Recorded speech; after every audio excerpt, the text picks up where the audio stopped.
একটু মাথা উঁচু করে জঙ্কুকের মুখের দিকে তাকিয়ে বলে, লাগবে না আমার কোনো প্রকার কোনো রিটার্ন গিফট। কেন লাগবে না? 100 বার লাগবে, আমি তো দেবো। কথাটি বলতে না বলতেই জঙ্কুক তার ঠোঁটে কিস করতে শুরু করে। কিস করার পরেও তার মন ভরছিল না, আরো গভীরভাবে আদর করতে ইচ্ছা করছিল থেকে, কিন্তু এই মুহূর্তে সম্ভব না। তাই জঙ্কুক তার আদরের মাত্রাটা কিস পর্যন্ত সীমাবদ্ধ রাখলো। লং কিস করার পর তেকে ছেড়ে দিল, তারপর তের কপালে একটা কিস করে তেকে নিজের বুকের মধ্যে জড়িয়ে নিয়ে ঘুমিয়ে পড়ল। সকালবেলা ঘুম ভাঙতেই তে দেখতে পায় জঙ্কুক ওর পাশেই শুয়ে আছে। তে অনেকটা আশ্চর্য হয়, কারণ বিয়ের পর থেকে এখন পর্যন্ত একদিনও ঘুম থেকে উঠে জঙ্কুকে সে তার পাশে পায় না, কিন্তু আজকে প্রথম পায়। রাতে প্রচুর পরিমাণে জ্বর আসার কারণে জঙ্কুক অনেকটাই দুর্বল। এটা সে মেসেজ করে তার খেতে কাজ করে একজনকে বলে দিয়েছে সকালবেলা সে কাজে যেতে পারবে না, তারা যেন সবটা দেখে শুনে রাখে। তাই সে নিশ্চিন্তে ঘুমাচ্ছে। তে আস্তে করে জঙ্কুকের পাশ থেকে উঠে নেমে যায় বিছানা থেকে। তাড়াতাড়ি করে ফ্রেশ হয়ে গ্যাসের চুলাটা অন করে নাস্তা বানাতে শুরু করে। মাটির চুলায় আগুন তে জ্বালাতে পারে না। তে যখন টুকিটাকি কিছু রান্না করে সে গ্যাসের চুলাতেই রান্না করে। ভুনা খিচুড়ি রান্না করছে তে। সে খিচুড়িটা খুব ভালোই রান্না করতে পারে, সাথে ডিম ভাজা আর বেগুনের বড়া। এটা দিয়ে সকালের নাস্তা হবে। তাছাড়া জঙ্কুকের একটু জ্বর আছে, মুখে একটু ঝাল ঝাল খাবার ভালো লাগবে, সেটা মাথায় রেখেই তে এই খাবারটা রান্না করছে। হঠাৎ করে তের মোবাইলে একটা কল আসে। তে তাড়াতাড়ি করে মোবাইলটা হাতে নিয়ে দেখে জিনের নাম্বার থেকে ফোন এসেছে। রিসিভ করতেই মোবাইলের ওপাশ থেকে তার দাদির গলা শুনতে পায়। হ্যালো দাদি, এত সকালে ফোন করেছো? বাড়ির সবাই ঠিক আছে? তোমার শরীর ভালো আছে তো? আব্বা আম্মা সবাই ভালো আছে? আরে হ্যাঁ রে বাবা, সবাই ভালো আছে। তোর আব্বা আম্মা সবাই সুস্থ। তার জামাই কোথায় তোর? কালকে যে নিনজা টেকনিক গুলো শিখিয়ে দিয়েছিলাম সেগুলো কি প্রয়োগ করেছিলি? জামাই রাগ ভেঙেছে, তোর কাছে এসেছিল, তোর সাথে কথা বলেছে, বল না। দাদি, আমি তোমার বলা একটা কাজও করতে পারি নাই। আরে মুখ পড়ি রে মুখ পড়ি, আমি তো জানতাম তুই তোর মায়ের মতো হয়েছিস। তোর মাকে অনেক শিখিয়েছি, কিন্তু এখন পর্যন্ত তোর বাবার সামনে কথাই বলতে পারে না। দাদি তুমি শোনো না, কাল রাতে কি হয়েছে? কি আবার হবে? তোর মতো মুখ পড়ি দ্বারা কোনো কিছুই সম্ভব না। দাদি তুমি শোনো একবার। তে লিসাকে কাল রাতে সমস্ত ঘটনা একের পর এক খুলে বলার পর লিসা তেকে বলে, এই তো এই মুহূর্তে মনে হচ্ছে তুই আমার নাতনি। তে সোনা, এটা তুই খুব ভালো করেছিস। শোন তে সোনা, নিনজা টেকনিকটা আসলে দুই টাইপের হয়। একটা হচ্ছে অসুস্থতা দেখিয়ে স্বামীর কাছ থেকে বেশি বেশি অ্যাটেনশন কিংবা বেশি বেশি আদর আদায় করা, আর দুই নাম্বারটা হচ্ছে স্বামীর বেশি বেশি সেবা করে স্বামীকে বেশি বেশি অ্যাটেনশন দিয়ে স্বামীর কাছ থেকে আদর আদায় করা। দুটাতে কিন্তু লাভ বইদেরই হয়। তুই যেটাই করিস না কেন সেটাতেই তোর লাভ। যদি তুই সেবা করিস তাহলেও তুই আদর পাবি, যদি তোকে সেবা করতে আসে তাহলেও তুই আদর পাবি। যাই হোক, সব শেষে আমি অনেক খুশি হয়েছি, তোদের মধ্যে ঝামেলাটা মিটে গেছে। তারপর লিসা তের কাছ থেকে বিদায় নিয়ে ফোনটা রেখে দেয়। জঙ্কুক অসুস্থ এই কথাটা যখনই আয়ু শুনতে পারে, এক মুহূর্ত আর বোনের বাসা থাকেই না, জিমিনকে নিয়ে সরাসরি বাড়িতে চলে আসে। রাতের বেলা জ্বরটা কমলেও দিনের বেলা জ্বরটা আবার বেড়ে যায়। পাক্কা 2 দিন লাগে জঙ্কুকের এই জ্বর সেরে একেবারে সুস্থ হতে।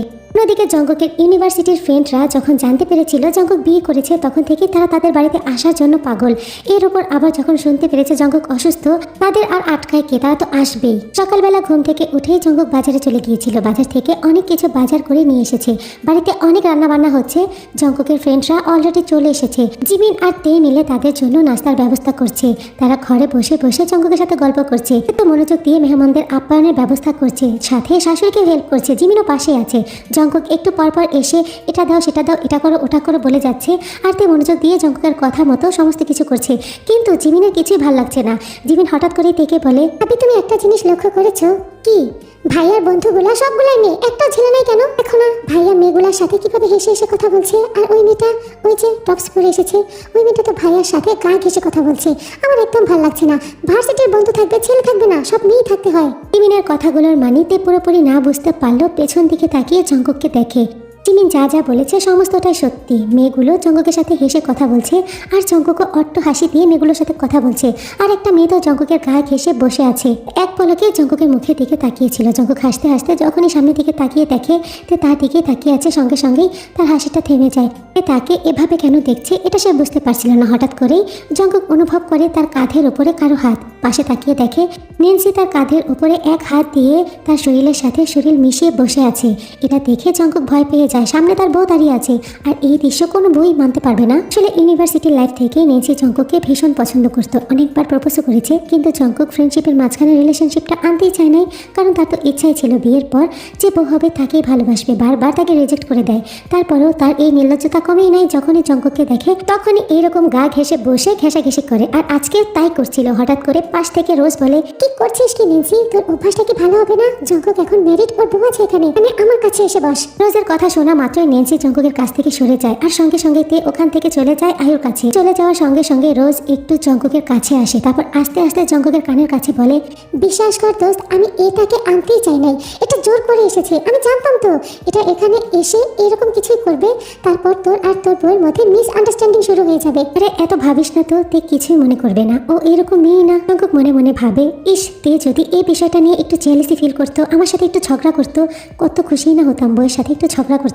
কিন্তু আমার তো মনে হয় না আমার বউ আমার সাথে এরকম কিছুই করবে। অন্যদিকে তে শুধু নেন্সিকেই দেখছে, নেন্সিকে দেখে তার প্রচুর পরিমাণে হিংসা হচ্ছে। তে শুধু তাকিয়ে তাকিয়ে নেন্সিকে ফলো করছিল। নেন্সি একটু পরপর ড্রেসিং টেবিলের সামনে গিয়ে লিপস্টিক দিচ্ছে, মাথার চুল আঁচড়াচ্ছে, কাপড় চোপড় ঠিক করছে, মাথার লম্বা লম্বা চুলগুলো খুলে এই পাশ করছে ও পাশ করছে। দূর থেকে দাঁড়িয়ে দাঁড়িয়ে তে কিছুক্ষণ নেন্সিকে দেখলো, তারপর দৌড়ে চলে গেল নিজের রুমে। ড্রেসিং টেবিলের সামনে দাঁড়িয়ে দাঁড়িয়ে নিজেকে নিজে দেখছে আর নেন্সির সাথে কম্পেয়ার করছে। নেন্সির সাথে তার প্রচুর হিংসা হচ্ছে। নিজে কেন জঙ্কুককে ওভাবে টাচ করেছিল তার একটু ভালো লাগে নাই। জিমিনের কথাগুলো তার মাথায় ঘুরছিল, সত্যিই তো একটা ছেলে বন্ধু কেন না, সবগুলাই কেন মেয়ে বন্ধু।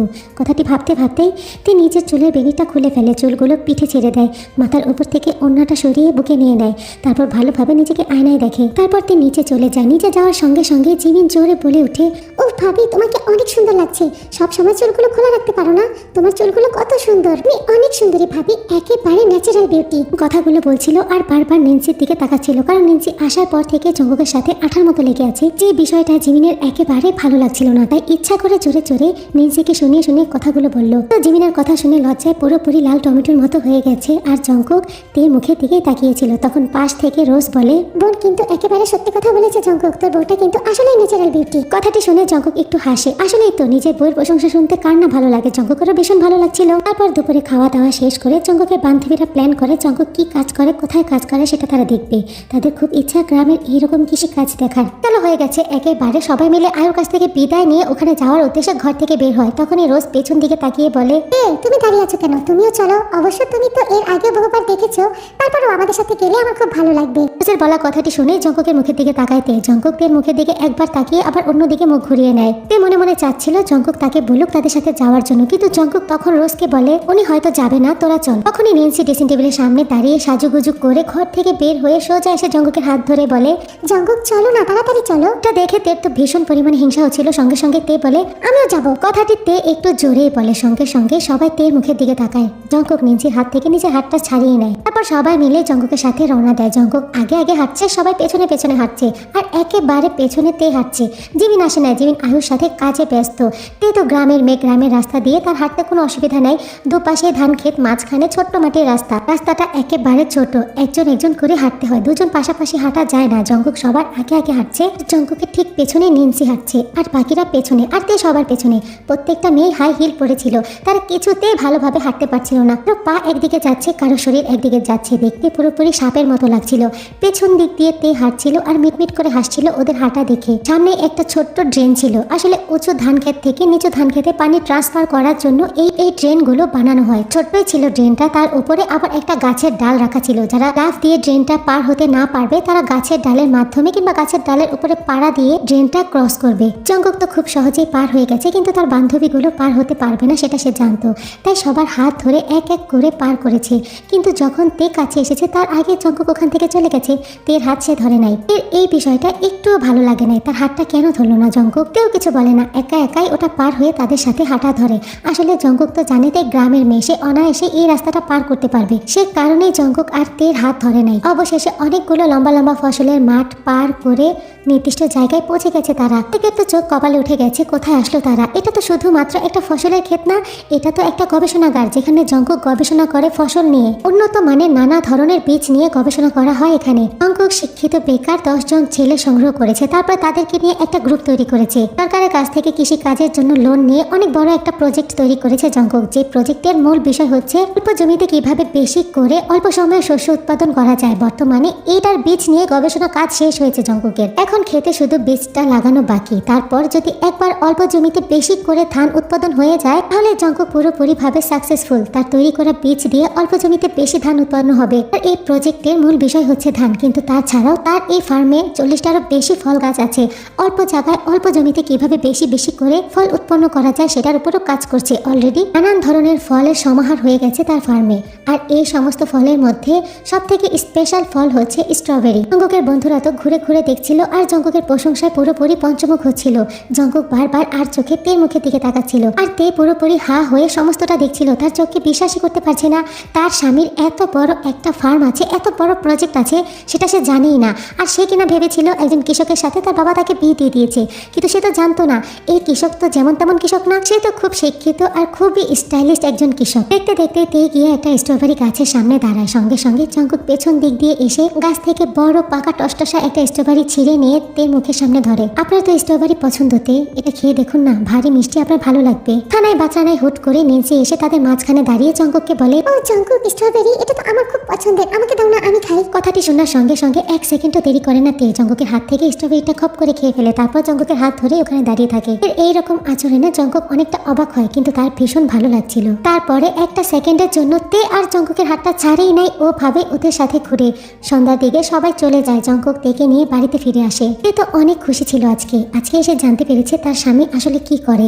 এবার বাপের বাড়ি গেলে সব ভাবিদেরকে বলবে তার বাবা তাকে কোনো কৃষকের সাথে বিয়ে দেয় নাই, তার স্বামী কি করে সেটা সবাইকে বলবে, আর খুব গর্ব করেই বলবে। জঙ্কুকের প্রতি তো তে দুর্বল ছিল, কিছুটা ভালোবাসাও ছিল, ভালো লাগাও ছিল, কিন্তু আজকে অনেকটা সম্মান আর শ্রদ্ধাও অ্যাড হয়েছে। তাতে খাওয়া দাওয়ার পালা শেষ করে তে রুমে চলে এসেছে, আর জঙ্কুক আয়ুর সাথে কথা বলছিল। তে তাড়াতাড়ি করে ফ্রেশ হয়ে এসে বিছানায় শুয়ে আছে, জঙ্কুকের জন্য ওয়েট করছে। আজকে আর ঘুমের মধ্যে কিংবা ভুলে না, আজকে নিজে থেকেই সে তার স্বামীর বুকে মাথা রাখতে চায়, তাকে জড়িয়ে ধরতে চায়, তাকে ফিল করতে চায়। তার খুব ইচ্ছা করছিল জঙ্কুককে একটু ছুঁয়ে দিতে। তে তো আজকে ভীষণ উত্তেজনার সাথে অপেক্ষা করছে জঙ্কুকের জন্য, কিন্তু জঙ্কুক এখনো কেন আসছে না। হঠাৎ করেই জঙ্কুক ঘরে চলে আসে, বিছানার দিকে তাকিয়ে দেখে তে বসে আছে। জঙ্কুক দ্রুত পায়ে তের কাছে যায়, তের হাত দুটো ধরে টেনে বিছানা থেকে নামিয়ে নিচে দাঁড় করায়। তারপর তেকে শক্ত করে জড়িয়ে ধরে, এতটাই শক্ত করে জড়িয়ে ধরেছিল যেন ছেড়ে দিলেই তে চলে যাবে। আবারও চেপে ধরেছেন কেন? আমি ব্যথা পাচ্ছি তো। একটু ব্যথা সহ্য করেন না তে। রেডি 5 মিনিট হয়ে গেছে জঙ্কুক তেকে এভাবে শক্ত করে জড়িয়ে ধরে দাঁড়িয়েছিল। তখন তে বলে, কি হয়েছে কি আপনার, এইভাবে দাঁড়িয়ে থাকবো, ঘুমাবো না? জঙ্কুক কোনো কথারই কোনো উত্তর দিচ্ছিল না। কি হলো, কি কথা বলছেন না কেন? জঙ্কুক থেকে ছেড়ে দিয়ে তের দুগাল শক্ত করে ধরে তের মুখের প্রত্যেকটা জায়গাতে কিস করছিল, কপালে, চোখে, নাকে, গালে, ঠোঁটে ইচ্ছা মতো চুমু দিয়ে যাচ্ছে। তেকে কোনো কথা বলার কোনো সুযোগই দিচ্ছে না। জঙ্কুক থেকে কিস করা ব্রেক করে তেকে আবারও শক্ত করে জড়িয়ে ধরে তের কানের কাছে মুখ নিয়ে বলে, তে আপনি কিন্তু আমাকে কথা দিয়েছিলেন আপনি নিজের জীবনের সিদ্ধান্তগুলো আপনি নিজে নেবেন, আপনার ইচ্ছা, আপনি চাওয়া পাওয়াগুলোকে সবার আগে প্রাধান্য দিবেন। তে কারো কথা শুনে কিংবা কারো ইচ্ছা মতো নিজেকে পাল্টানোর চেষ্টা করবেন না, মনে থাকবে তো তে? মনে থাকবে। কথাটি শুনে জঙ্কুক থেকে আরো শক্ত করে জড়িয়ে ধরে মুখটা তের ঘাড়ের কাছে নিয়ে তে শরীরের গন্ধ নেয়। তারপর তেকে ছেড়ে দিয়ে কপালে একটা কিস করে তেকে বলে, তে আজ রাতে আপনি মার সাথে ঘুমান, আমার ফার্মে অনেক ইম্পর্টেন্ট কাজ আছে, আমাকে যেতে হবে। কথাটি শুনে তের মনটা একেবারে খারাপ হয়ে যায়, কিন্তু ফার্মের কথা শুনে তে কিছুই বলে না, কারণ আজকে সে দেখে এসেছে জঙ্কুক আসলে কি কাজ করে, তার কাজ ইম্পর্টেন্ট থাকতে পারে, তাকে যেতে হতে পারে। এটা ভেবেই তে মাথা নাড়িয়ে সম্মতি জানায়। জঙ্কুক চলে যাচ্ছিল, বারবার পেছনে তাকিয়ে তেকে দেখছিল। শেষবার এক নজর তেকে দেখে তের মুখের দিকে তাকিয়ে হালকা একটা স্মাইল দেয় জঙ্কুক। তারপরে তাড়াতাড়ি করে সিঁড়ি দিয়ে নেমে বাড়ি থেকে বের হয়ে চলে যায়। সকালবেলা ঘুম ভাঙার পর থেকে তে শুধু জঙ্কুককেই খুঁজছে। দেখতে দেখতে 8টা বেজে গেছে, জঙ্কুক এখনো বাসায় ফিরে নাই। বারবার শাশুড়িকে জিজ্ঞাসা করছে তে, কিন্তু আয়ু কোনো প্রকার কোনো উত্তরই দিচ্ছে না। আয়ুর মনটা ভীষণ খারাপ, কেন খারাপ সেটা তে জানে না, জিমিনও জানে না। দেখতে দেখতে 9টা বেজে গেছে, জঙ্কুক এখনো বাসায় ফিরে নাই। কেন ফিরে নাই সেটাও জানে না, ফোন করছে, ফোন রিসিভ করছে না। সকাল 10টা বাজেতে রুমে বসে আছে মন খারাপ করে, মোবাইলটা হাতে নিয়ে বারবার জঙ্কুককে ফোন করছে, কিন্তু জঙ্কুক ফোন রিসিভ করছে না। হঠাৎ করে নিচ থেকে কে যেন চিৎকার করে তেকে ডাকছে। তাড়াতাড়ি করে দৌড়ে নিচে আসে এবং এসে দেখে জেহব এসেছে তাদের বাড়িতে। তে তার চাচাকে দেখে ভীষণ খুশি হয়ে যায়, দৌড়ে গিয়ে চাচাকে জড়িয়ে ধরে। তে মামুনি, তাড়াতাড়ি ব্যাগ গুছাও। কথাটি শোনার সঙ্গে সঙ্গে তের হাতের বাঁধনটা জেহবের গলা থেকে ছুটে যায়। চাচ্চু, কি হয়েছে, বাড়ির সবাই ঠিক আছে? হ্যাঁ তে সোনা, সবাই ঠিক আছে, আর যেটা ঠিক ছিল না সেটা এখন আমি ঠিক করব। তুমি তাড়াতাড়ি করে যাও, তোমার সমস্ত জিনিসপত্রগুলো গুছিয়ে নাও। তোমাকে একেবারের জন্য এখান থেকে নিয়ে যেতে এসেছি। তুমি কখনোই এরকম বাড়িঘর, এরকম পরিবেশ ডিজার্ভ করো না। তুমি এর থেকেও খুব ভালো জিনিস ডিজার্ভ করো। তাড়াতাড়ি যাও এবং ব্যাগটা গুছিয়ে আনো। 5 মিনিট সময় দিচ্ছি তোমাকে আমি। জবের কথা শোনা মাত্রই তের চোখ দিয়ে অনবরত পানি পড়ছে, সে মুখ দিয়ে কিছুই বলতে পারছে না। বারবার আয়ের মুখের দিকে তাকাচ্ছে, আয়ু মাথা নিচু করেই দাঁড়িয়ে আছে। তে এইদিক ওইদিক তাকিয়ে শুধু জঙ্কুককে খুঁজছে। জঙ্কুক কোথাও নাই, সে যেতে চায় না, সে যাবে না জঙ্কুককে ছেড়ে, কিন্তু সে এটা মুখ দিয়ে বলতে পারছে না। কে দাঁড়িয়ে থাকতে দেখে জেহব একটা ধমক দিয়ে বলে, তাড়াতাড়ি তৈরি হতে। তে প্রচুর পরিমাণে ভয় পেয়ে যায় জেহবের অ্যাংরি লুক দেখে, কিন্তু তে ওখান থেকে এক পাও নড়ছিল না। তখন জেহব প্রচুর রেগে যায়, রেগে গিয়ে হাত ধরে টানতে টানতে ওই অবস্থাতে তেকে তার সাথে নিয়ে যায়। তে অনেক করুণ দৃষ্টিতে আয়ুর মুখের দিকে তাকিয়েছিল, কিন্তু আয়ু একটা কথা বলছিল না। তে শুধু জঙ্কুককে খুঁজছিল, সে চাচ্ছিল জঙ্কুক এসে তাকে আটকাবে, জঙ্কুক এসে তাকে যেতে দিবে না, কিন্তু না, এমন কিছুই হয় না। জঙ্কুক আসে না, আর জেহব তেকে নিয়ে চলে যায়। চেহব তেকে নিয়ে চলে যাওয়ার কিছুক্ষণ পর জঙ্কক বাড়িতে আসে। বাড়িতে এসে চুপচাপ ঘরে ঢোকে। জিমিন তো বসে বসে কান্না করছিল আর আয়ু বসে বসে নীরবে কান্না করছে। জঙ্কক কোনো কথাই বলে না, চুপচাপ তার রুমে চলে যায়। ছানার উপরে গিয়ে বালিশ ছাড়াই সোজাসুজি হয়ে শুয়ে পড়ল জঙ্কক। দু চোখের কোণা দিয়ে অঝরে পানি ঝরছে তার। পুরুষ মানুষ, সে তো আর চিৎকার করে কান্না করতে পারবে না মেয়েদের মতো, তাই নীরবেই কষ্টগুলো চোখের পানি হয়ে বের হচ্ছে জঙ্ককের। এর মধ্যে যন্ত্রণা হচ্ছে, প্রচুর পরিমাণে যন্ত্রণা হচ্ছে। 26 বছর বয়সে এতটা কষ্ট, এতটা যন্ত্রণা এর আগে কখনোই পায় না সে। জঙ্কক আগেই জানতো তার লাইফে এরকম কিছু একটা হবে, যেটার আভাস সে গত রাতেই পেয়েছিল। সে আগে বুঝতে পেরেছিল এরকম একটা কিছু, এরকম একটা ঝড় আসবে তার জীবনে, কিন্তু সে এক্সপেক্ট করেছিল তে সমস্তটা সামনে নেবে, কিন্তু তে কিছুই বললো না, চলে গেল তাকে রেখে। সেও কিছুই করে নাই। জেহবকে দেওয়া কথা সে রেখেছে। জেহবকে সে কথা দিয়েছিল তে যদি নিজে থেকে থাকতে না চায় তাহলে সে রাখবে না, থেকে জোর করবে না কখনোই। তো তে যদি একটা বার মুখ দিয়ে বলতো সে থাকবে, সে যাবে না, তাহলে তাকে কখনোই যেতে দিত না জঙ্কক। আসলে গত রাতে খাবার খাওয়ার পর জঙ্কক প্রতিদিনের মতো আয়ুর সাথে বসে কথা বলছিল, ঠিক তখনই জেহবের ফোন আসে। অন্যদিকে তে তো খাওয়া দাওয়া শেষ করে রুমে চলে গেছে। সে জানতো না যে তার চাচা ফোন করেছে। জেহব জঙ্কককে সরাসরি স্পষ্ট ভাবে বলে দেয় তার ভাই তেকে 7 দিনের মধ্যে চ্যালেঞ্জ করে বিয়ে দিয়ে দিয়েছে। যে বিয়েতে না তের নিজের মত ছিল না বাড়ির কারো। তের বাবা এটা ভুল করেছে, অনেক বড় অন্যায় হয়ে গেছে, এখনো সময় আছে। এই অন্যায়টা, এই ভুলটা তারা সংশোধন করতে চায়, তারা তেকে নিয়ে যেতে চায়। আর সোজাসুজি ভাবে যদি জঙ্কক তেকে যেতে না দেয় তাহলে তারা অনেক বড় ঝামেলা করবে জঙ্ককের সাথে। জঙ্কক যখন কারণটা জিজ্ঞাসা করে তখন জেহব সরাসরি ভাবে বলে দেয় জঙ্ককের বংশমর্যাদা আর তেদের বংশমর্যাদার ভিতরে অনেক পার্থক্য। তাদের কারোর সাথে কারো সোসাইটি মিলে না। তার ওপর জঙ্কক কৃষি কাজ করে, কোনো ভালো চাকরিও করে না। তের সাথে তার সম্পর্কটা সম্পূর্ণই ভুল। এটা নেহাত একটা বোকামি করেছে তার বড় ভাই। পর জঙ্কক যখন জানতে চেয়েছে এতে তার শ্বশুরের মতামত কি, তখন জেহব বলেছে তার শ্বশুর নাকি এই বিষয় নিয়ে ভাবতে ভাবতে অসুস্থ হয়ে পড়েছে। সেও চায় না এই সম্পর্কটা কন্টিনিউ করতে। জেহব জঙ্কককে 2টা কন্ডিশন দিয়েছে, হয়তো তাকে অনেক বড় একটা সরকারি চাকরি করতে হবে, নয়তো সে তেকে ছেড়ে দেবে। কিন্তু জঙ্কক তো তার কাজ আর তার বউ দুটোটাকেই সমানভাবে ভালোবাসে, দুটোটাই তার জীবনে অনেক ইম্পর্টেন্ট, অনেক সাধনা। তাই জঙ্কক জেহবের কথার জালে জেহবকে ফেলে দিয়েছে। জেহবকে সে একটা কন্ডিশনই দিয়েছে, যদি তে চায় সম্পর্কটা কন্টিনিউ করতে তাহলে সে কিছুতেই তেকে ডিভোর্স দেবে না, তেকে ছাড়বে না। আর যদি তে না চায় এই সম্পর্কটা কন্টিনিউ করতে তাহলে সে আর তেকে জোর করবে না, কখনোই স্বামীর অধিকার নিয়ে তের কাছে যাবে না। ছানায় শুয়ে শুয়ে জঙ্কক নীরবে কান্না করছে। তার এই নীরব প্রেমটা এভাবে সমাপ্ত হয়ে যাবে সে কখনো কল্পনা করে নাই। এই তো আজকেই সে চেয়েছিল তেকে প্রপোজ করতে, আগেই করতে পারতো, কিন্তু একটা ভালো দিনের অপেক্ষায় ছিল। আজকে ভালোবাসা দিবস, তের আর তার বিয়ের পরে প্রথম ভালোবাসা দিবস এটা। সে চেয়েছিল ভালোবাসার দিবসে, ভালোবাসার দিনে ভালোবাসার মানুষকে ভালোবাসার কথাটা বলে ভালোবেসেই বুকে আগলে নেবে, অন্তরে সবটুকু ভালোবাসা দিয়ে ভালোবাসার মানুষকে ভরিয়ে দেবে ভালোবাসায়। কিন্তু সেটা হলো না। এই ভালোবাসার দিন তার ভালোবাসার মানুষটা তাকে ছেড়ে একেবারের জন্য চলে গেছে, এটা কিছুতেই মানতে পারছে না জঙ্কক।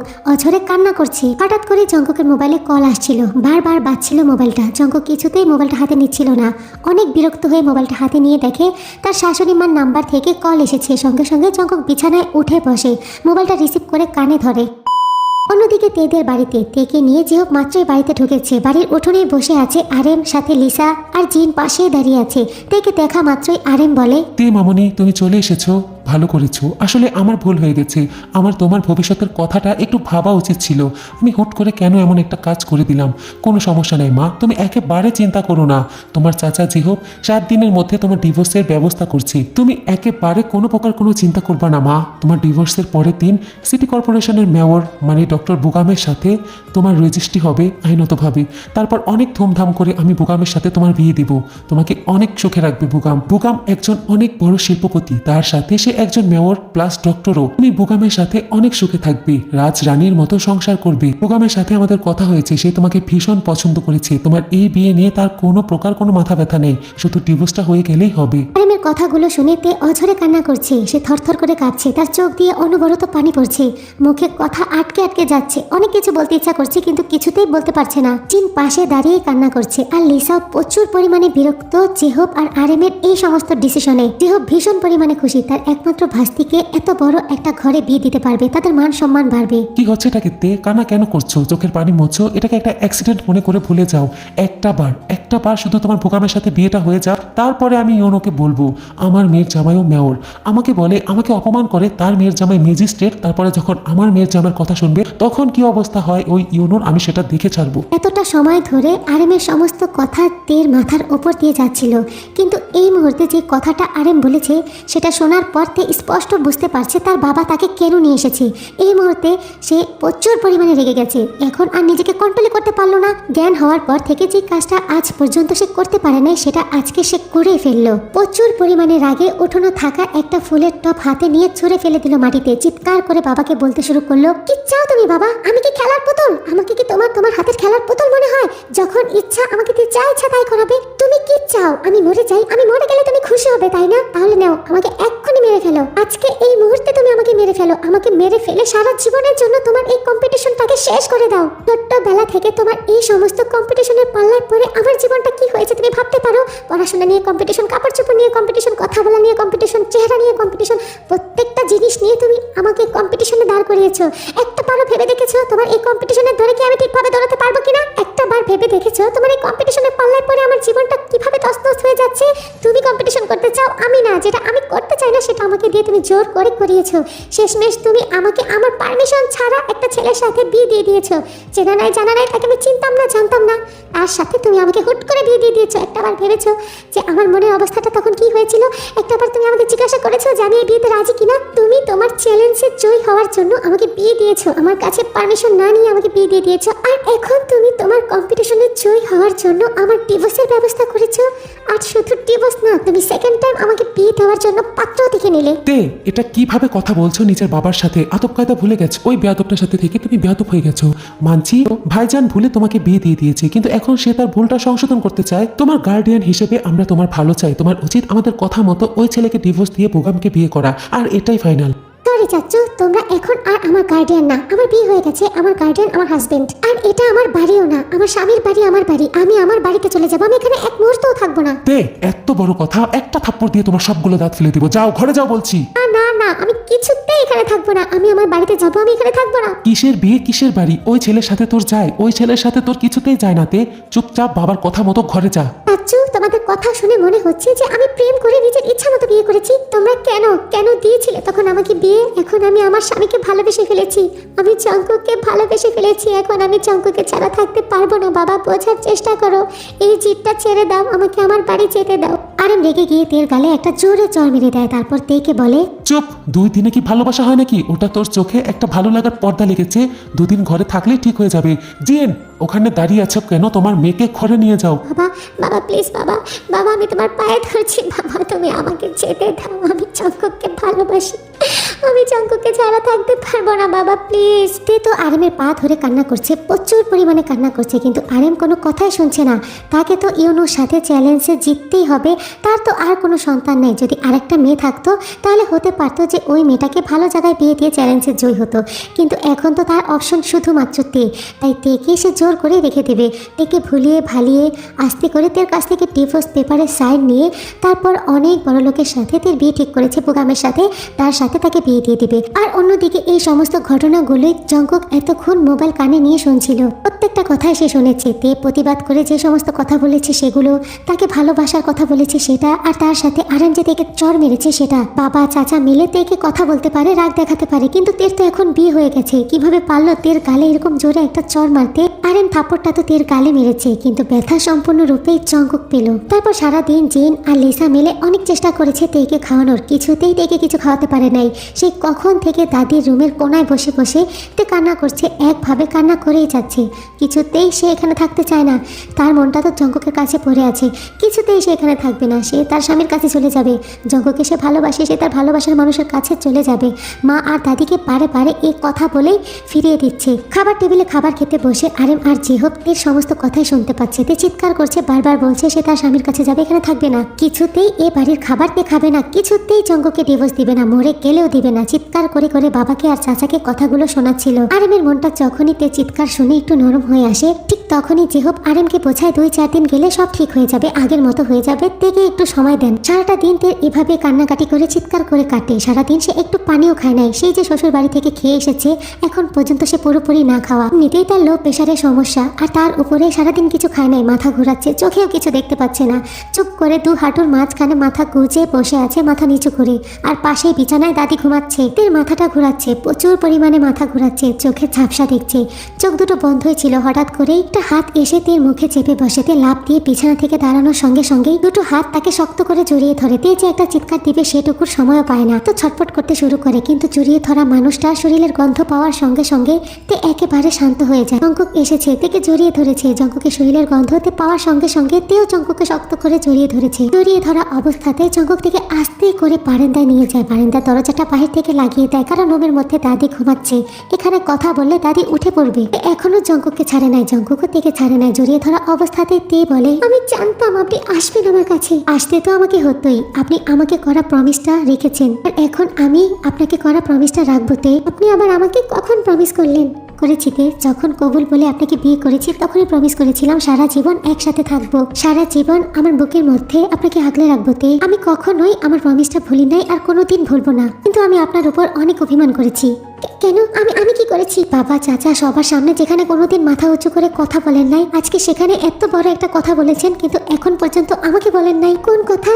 ভালোবাসার কথা। সবার সামনে যে বলেছেন আপনি আমাকে ভালোবাসেন, কই আমাকে তো কখনো বলেন নাই যে আপনি আমাকে ভালোবাসেন। জঙ্কুকের মুখে ভালোবাসার কথাটা শোনার সঙ্গে সঙ্গে তে লজ্জা পেয়ে যায়। জঙ্কুককে ছেড়ে দিয়ে একটু সরে দাঁড়ায়। তখন জঙ্কুক বলে, কি হলো এটা? আমাকে ছেড়ে দূরে দাঁড়ালেন কেন?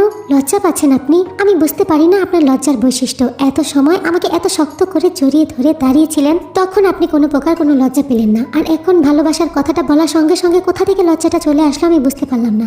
আমি সবার সামনে যে কথাগুলো বলেছি সেটা আপনি কিভাবে শুনেছেন? শুনেছি, কারণ আমার শোনার ইচ্ছা ছিল। মানে কি? আপনি আমার মনের কথার সঙ্গে সঙ্গে আমি দূর থেকে কথা বললে শুনতে পারেন? তের কথা শুনে জঙ্কুকের ভীষণ পরিমাণে হাসি আসছিল, কিন্তু সে হাসিটা কন্ট্রোল করে তের কোমরটা শক্ত করে জড়িয়ে ধরে থেকে টেনে এনে নিজের বুকের সাথে মিশিয়ে দাঁড় করায়। চুপ, আর একটা কথা বলবে না তুমি। দূর থেকে যে কথাটা তখন আমি শুনেছি সেটা এখন আমি তোমার মুখ থেকে শুনতে চাইতে। কেন? আমি কেন বলবো? আপনি কখনো বলেছেন আমাকে ওই কথাটা? এর মানে এতদিন আমার মিসেস কি আমার মুখ থেকে শোনার অপেক্ষায় ছিল? হ্যাঁ ছিল, খুব উত্তেজিত ছিল আপনার মুখ থেকে এই কথাটা শোনার জন্য, কিন্তু আপনি বলেন নাই। হ্যাঁ আমি বলি নাই, তার পিছনে একটা কারণ আছে। আমার মিসেস তো আমাকে স্বপ্নে দেখে না, আমার মিসেস তো মাস্ক পরা একটা ছেলেকে স্বপ্নে দেখে, এই কারণেই তো বলি নাই। যদি আমার মিসেসের আমার ভালোবাসার কথাটা ভালো না লাগে, সে যদি আমার ভালোবাসাটা রিজেক্ট করে দেয়, এই ভয়ে বলি নাই। কিন্তু আমি তো আর এখন ওই স্বপ্নটা দেখি না। আমি প্রতি রাতে শুধু আপনাকে স্বপ্ন দেখি। তাই তো কি স্বপ্নে দেখেন? আমি দেখি আপনি আমাকে কি, আমি আপনাকে কি, আমি কি করিতে? আপনি আমাকে রিটার্ন গিফট দেন। স্বপ্নের মধ্যেও আমি আপনাকে রিটার্ন গিফট দেই। বুঝতে পারলা তো আমি তোমাকে কত ভালোবাসি? জঙ্কুক কথাটি বলে 2 হাত দিয়ে তের গাল দুটো শক্ত করে ধরে তের চোখের দিকে তাকিয়ে বলে, আই লাভ ইউ তে, I love you so much. আমি তোমাকে অনেক ভালোবাসিতে। যেই মুহূর্তে আমি তোমাকে বিয়ে করেছি সেই মুহূর্ত থেকে ভালোবাসি। একজন ওয়াইফ হিসেবে তুমি আমার কাছ থেকে যতটুকু ভালোবাসা পাওয়ার যোগ্য, স্বামী হিসেবে আমি তোমাকে ততটুকুই ভালোবাসিতে। আমার মন থেকে বাসি, আমার অন্তর থেকে বাসি, আমার আত্মা থেকে ভালোবাসি তোমাকে। আমি একজন পাগল প্রেমিকের মতো ভালোবাসিতে। প্রেমিক যেমন পাগলের মতো তার প্রেমিকাকে ভালোবাসে, তেমনই বাসি। এখন যদি তুমি আমাকে বলো আমি তো তোমার সাথে প্রেম করি নাই, তাহলে সে কথা পুরোপুরি ভুল। আমি তোমার সাথে অনেক প্রেম করেছি। তোমার সাথে এই 2 মাস আমি চুটিয়ে প্রেম করেছি। তোমার নিঃশ্বাসের সাথে আমার নিঃশ্বাস প্রেম করেছে। তোমার চোখের দৃষ্টির সাথে আমার চোখের দৃষ্টি প্রেম করেছে। তোমার অন্তরের কথাগুলোর সাথে আমার অন্তরের কথাগুলো প্রেম করেছে। তোমার চিন্তাগুলোর সাথে তোমার নানান ধরনের ভাবনাগুলোর সাথে আমি চুটিয়ে প্রেম করেছি। অনেক গভীরভাবে প্রেম করেছি। আমি খুব নীরবে প্রেম করেছি আমি তোমার সাথে। তে প্লিজ তে, একটা বার আমি তোমার মুখ থেকে সেই ম্যাজিক্যাল 3টা ওয়ার্ড শুনতে চাই। তোমার মুখ থেকে শোনার পরেই তো আমার ভালোবাসাটা পুরোপুরি পরিপূর্ণতা পাবে। বলো তে, বলো না, একটা বার বলো। I love you Jungkook. আমিও তোমাকে ভালোবাসি, অনেক ভালোবাসি। আমিও তোমার সাথে থাকতে চাই সারা জীবন। কথাটি শোনা মাত্রই জঙ্কুক অনেক খুশি হয়ে যায়। তেকে জড়িয়ে ধরে তের কপালে একটা কিস করে। তারপর বারান্দার কর্নার থেকে একটা শপিং ব্যাগ তুলে আনে। শপিং ব্যাগের ভেতর থেকে খাবার বের করে। জঙ্কুক খুব ভালো করে জানতো তে কিছুই খাবে না, সে কারণে আসার আগে সে তার সাথে খাবার নিয়ে এসেছে। আর জঙ্কুকও সারাদিন কিছুই খায় নাই। খাবারটা দেখে তে জিজ্ঞাসা করে, আপনি কিভাবে বুঝলেন যে আমি সারাদিন কিছু খাই নাই? ও ওই যে বললাম না প্রেম করি। আমিও জানি আপনিও সারাদিন না খেয়েছিলেন। হ্যাঁ ছিলাম, এখন দুজন একসাথে খাবো। কথাটি বলেই জঙ্কুক তের মুখে খাবার তুলে দেয়। তারপর দুজনই দুজনকে খাবার খাইয়ে দেয়। খাওয়ানো শেষ হতেই জঙ্কুক তেকে বলে, এত কষ্ট করে এত দূর থেকে এসেছি আমি, পাঁচির টপকে চোরের মতো শ্বশুর বাড়ি ঢুকেছি, তারপরে আবার পাইপ পেয়ে দোতলায় নিচের বইয়ের রুমে এসেছি। এখন আমার রিটার্ন গিফট চাই, চাই মানে চাই, আমি কিছুতেই না শুনবো না। এ তো জঙ্কুকের মুখের দিকে হা করে তাকিয়ে আছে জঙ্কুকের কথাটা শুনে। প্লিজ তে, একটা একটু হলেও আমাকে রিটার্ন গিফট আজকে দিতেই হবে। আমিও ফিল করতে চাই, আমিও তোমার স্পর্শ ফিল করতে চাই প্লিজ। জঙ্কুক এত রোমান্টিক ভাবে রিকোয়েস্ট করছিল, তে আর না করতে পারে না।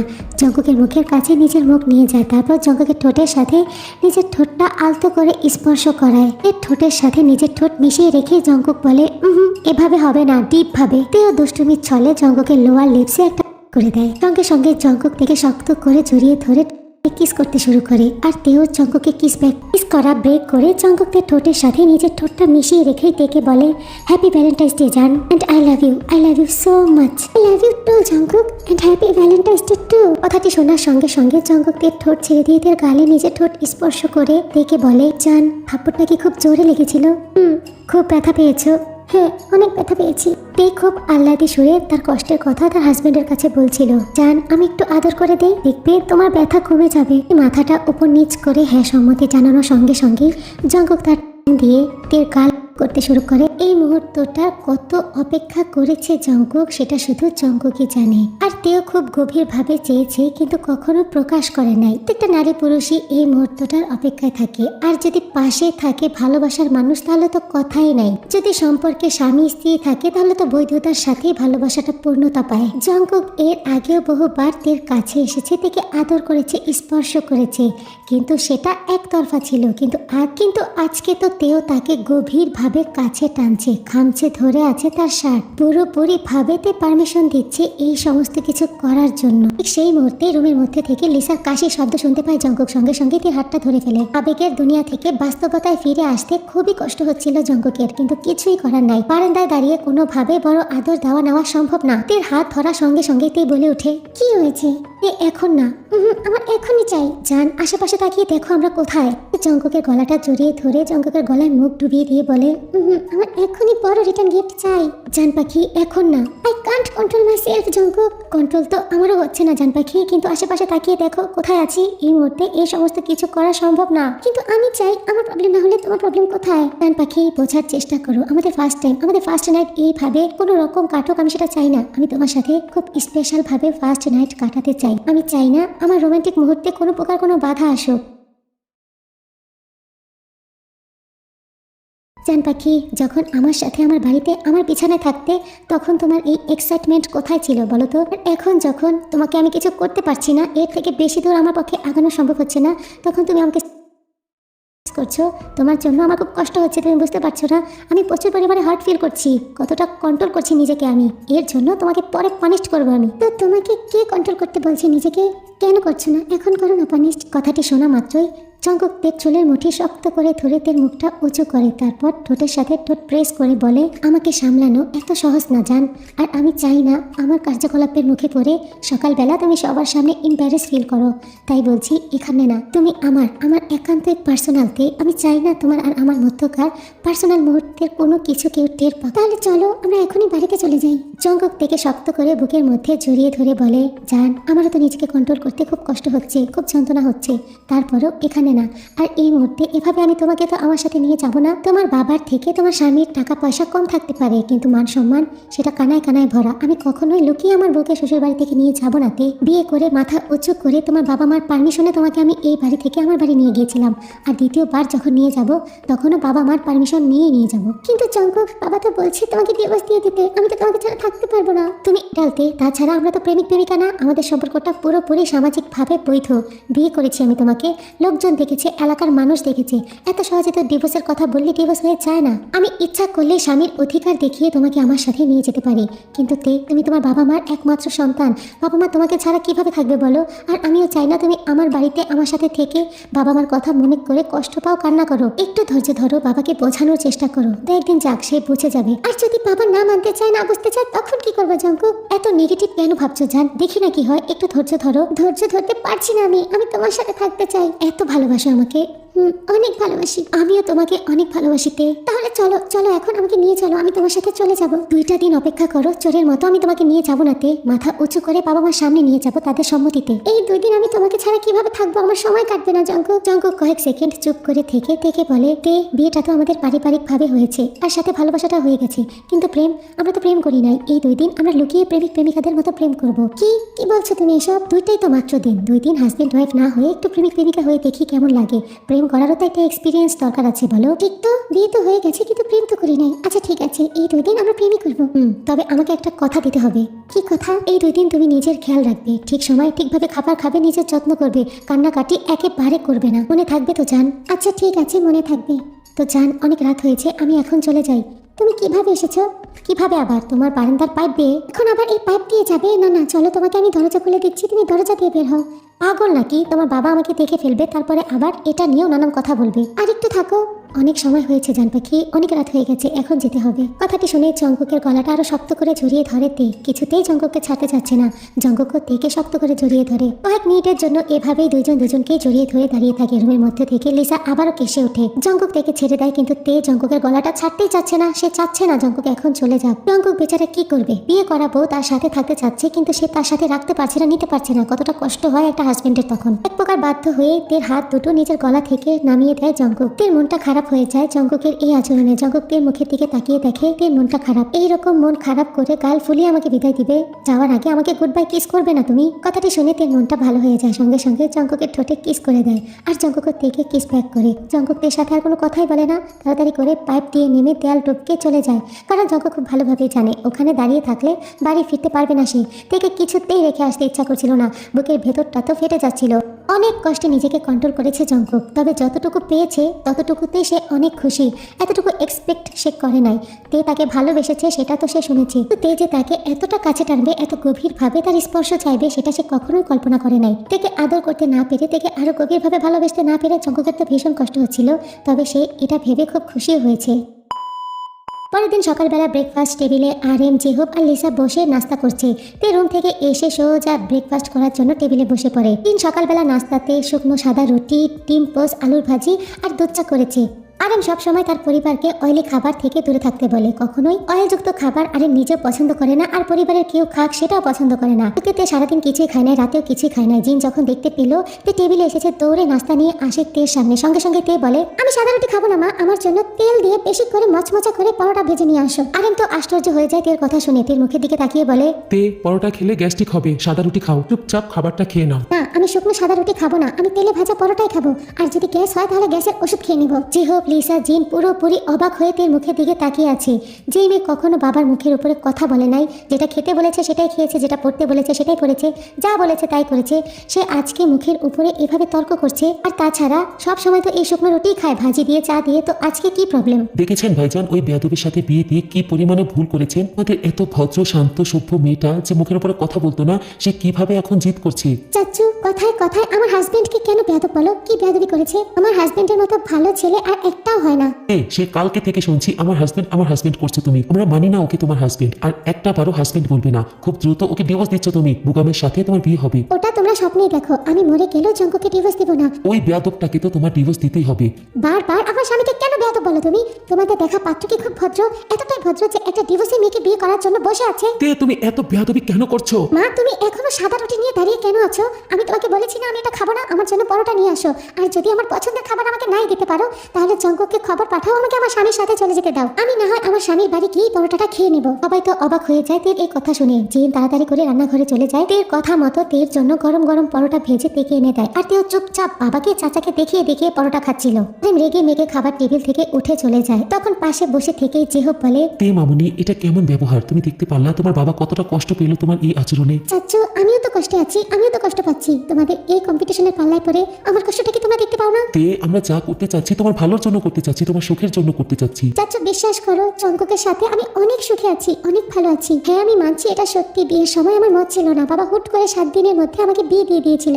কিন্তু চাচু, জঙ্কুক অনেক ভালো ছেলে, ওর সাথে থেকে আমি ওকে ভালোবেসে ফেলেছি। আর স্বামীকে ভালোবাসা কি খারাপ বলো? আমি মনে মনে বাবার সাথে অনেক রাগ করেছিলাম হুট করে বিয়ে দেওয়ার জন্য, কিন্তু যখন আমি জঙ্কুকে কাছ থেকে দেখেছি, তাকে ভালোবেসেছি, তখন আমি মনে মনে অনেক খুশি হয়েছি বাবার উপর, যে না, বাবা আমাকে জঙ্কুকের সাথে বিয়ে দিয়ে কোনো খারাপ কিছু করে নাই। কিন্তু এখন এখন তোমরা এটা কি করতে চাচ্ছ? আমার পক্ষে কখনোই আমার স্বামীকে ডিভোর্স দেওয়া সম্ভবই না। যত যাই হোক আমি পারবো না। আমি চাই না তোমাদের সাথে বেয়াদবি করতে, আমি চাই না তোমাদের সাথে খারাপ ব্যবহার করতে। প্রয়োজন পড়লে আমি কখনো কোনো দিন এই বাড়িতে আসবো না। শুধু একটা অনুরোধ করছি, সম্মানের সহিত আমার স্বামীর সাথে আমাকে যেতে দাও। তার কথা শুনে যেহেব রেগে যায়, টেবিল থেকে উঠে দাঁড়িয়ে পানির গ্লাসটা ফ্লোরে ছুঁড়ে মারে আর থেকে বলে, কখনোই সম্ভব না। তুমি যত চিৎকার করো না কেন, যত চাই করো, বেয়াদবি করো আর পরোটাই খাও না কেন, তোমার ডিভোর্সটা হচ্ছে এটাই ফাইনাল। কথাটি বলে যেহেব ওখান থেকে রাগে গজগজ করতে করতে চলে যায়। কিছুতে ভাস্তিকে বোঝাতে পারছে না, তার প্রচুর পরিমাণে রাগ হচ্ছিল। ভেতরে ভেতরে তে তো এই সমস্ত কিছু করতে ভীষণ ভয় পাচ্ছিল, কিন্তু জঙ্কুকের দেওয়া শক্তি থেকে সে এতটুকু করেছে, প্রতিবাদ করেছে, সমস্ত কিছু নিয়ে প্রতিবাদ করবে সে।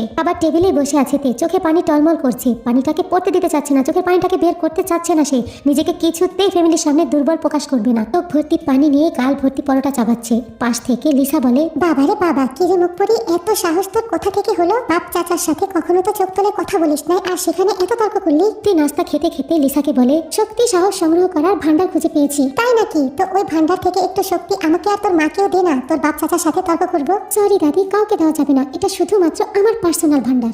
বুঝছি বুঝছি, ভান্ডারটার নাম মনে হয় জঙ্কুক। কথাটি বলে লিসা অট্ট হাসিতে হেসে দেয়, সঙ্গে চিন আর তেও হাসে। রুমের মধ্যে বসে বসে আরেম ওদের তিনজনের হাসি শুনতে পাচ্ছিল। দরজার সামনে এসে পর্দাটা একটু সরিয়ে টেবিলের দিকে তাকিয়ে দেখে তিনজনই খুব হাসছে। ওদের হাসি দেখে আরেমের খুব ভালো লাগছিল। কখনোই এইরকম মুহূর্ত আরেমের চোখে পড়ে না এই বাড়িতে। হঠাৎ করে আজ খাবার টেবিলে এত কিছু হয়ে যাওয়ার পর তিনজনই বসে হাসছে, এটা দেখে আরেম খুব আশ্চর্য হয়। আসলে আরেমের ভয়ে সবাই ডিসিপ্লিন মেনটেন করে চলে, তাই এই বাড়িতে হাসিটাও আরেমের পারমিশন মতোই হাসতে হয়। কিন্তু এখন আস্তে আস্তে কেমন যেন আরেমের সমস্ত ডিসিপ্লিনগুলো ভেঙে যাচ্ছে। তবে ওদেরকে হাসতে দেখে আরেমেরও খুব ভালো লাগছিল, তার মুখেও একটা মৃদু হাসি চলে আসে। হঠাৎ করে তের মোবাইলটা বেজে ওঠে, খাবার টেবিল থেকে দৌড়ে রুমে চলে যায়। জঙ্কুক ফোন করেছে, প্রচুর পরিমাণে খুশি হয়ে যায়। জঙ্কুকের ফোনটা এসেছে দেখে তাড়াতাড়ি করে রিসিভ করে হ্যালো বলতে জঙ্কুক ওপাশ থেকে বলে, জান পাখি, আমার মর্নিং কিস চাই। মর্নিং কিস লাগবে? মর্নিং কিস নিতে হলে তো আমার কাছে আসতে হবে। কিন্তু কাছে আসলে তো একটাতে হবে না, আমার অনেক লাগবে। অনেক লাগবে? অনেক লাগলে অনেক দেবো। আমার কাছে কি অভাব আছে? অভাব নাই। তোমার জন্য সমস্ত কিছুই অফুরন্ত আছে আমার কাছে। জান পাখি, রাতের বেলা আমি আসবো তো তোমার সাথে লুকিয়ে প্রেম করতে। এখন মোবাইলে একটু পিচ্ছে আদর করে দাও। তোমার একটা পিচ্ছে আদরে আমি অনেক এনার্জি পাই। তোমার এই পিচ্ছে আদরের একটু এনার্জি দিয়েই আমি সারাটা দিন কাটাবো। প্লিজ দাও না একটা। আচ্ছা লাভ, দিচ্ছি তো। জান পাখি, তোমার এই মর্নিং কিস পেয়ে আমার কলিজাটা ঠান্ডা হয়ে গেছে। তোমার কলিজা ঠান্ডা করলে চলবে, আমার কলিজাটাও তো ঠান্ডা করতে হবে। এখন আমাকেও মর্নিং কিস দিতে হবে। খাবার জিগায়, আমি তো দেওয়ার জন্য রাজি আছি। সকালবেলা ব্রেকফাস্ট শেষ করে আরেম আর জিহব বাড়ি থেকে বের হয়ে গেছে, কোর্টে যাবে। তাদের অনেক প্রয়োজনীয় কাজ আছে।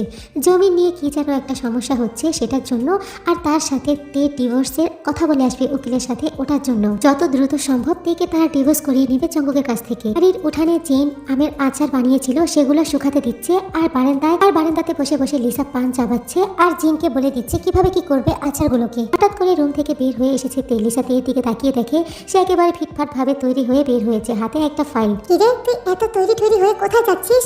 যেখানে ইচ্ছা সেখানে যাচ্ছি, তোমাকে বলতে হবে? আবারে বাবা, তোর দেখছি তেজ কয়েক ঘন্টা পর পর শুধু বাড়ছে আর বাড়ছে। কি সমস্যাটা কি? লিসার কথাটা শোনা মাত্রই জিন তের দিকে তাকিয়ে দেখে তে তৈরি হয়ে ঘর থেকে বের হয়েছে, হাতে একটা ফাইল নিয়ে। তাড়াতাড়ি করে জিন তের সামনে এসে দাঁড়ায়। তেকে এভাবে তৈরি হয়ে ঘর থেকে বের হতে দেখে জিন একটু ভয় পেয়ে গেছে। তে কি চলে যাচ্ছে তার বাবাকে চাচাকে না জানিয়ে। কোথায় যাচ্ছ তে? তুমি, তোমার বাবা বাড়িতে নেই, তুমি দয়া করে ঘর থেকে বের হও না।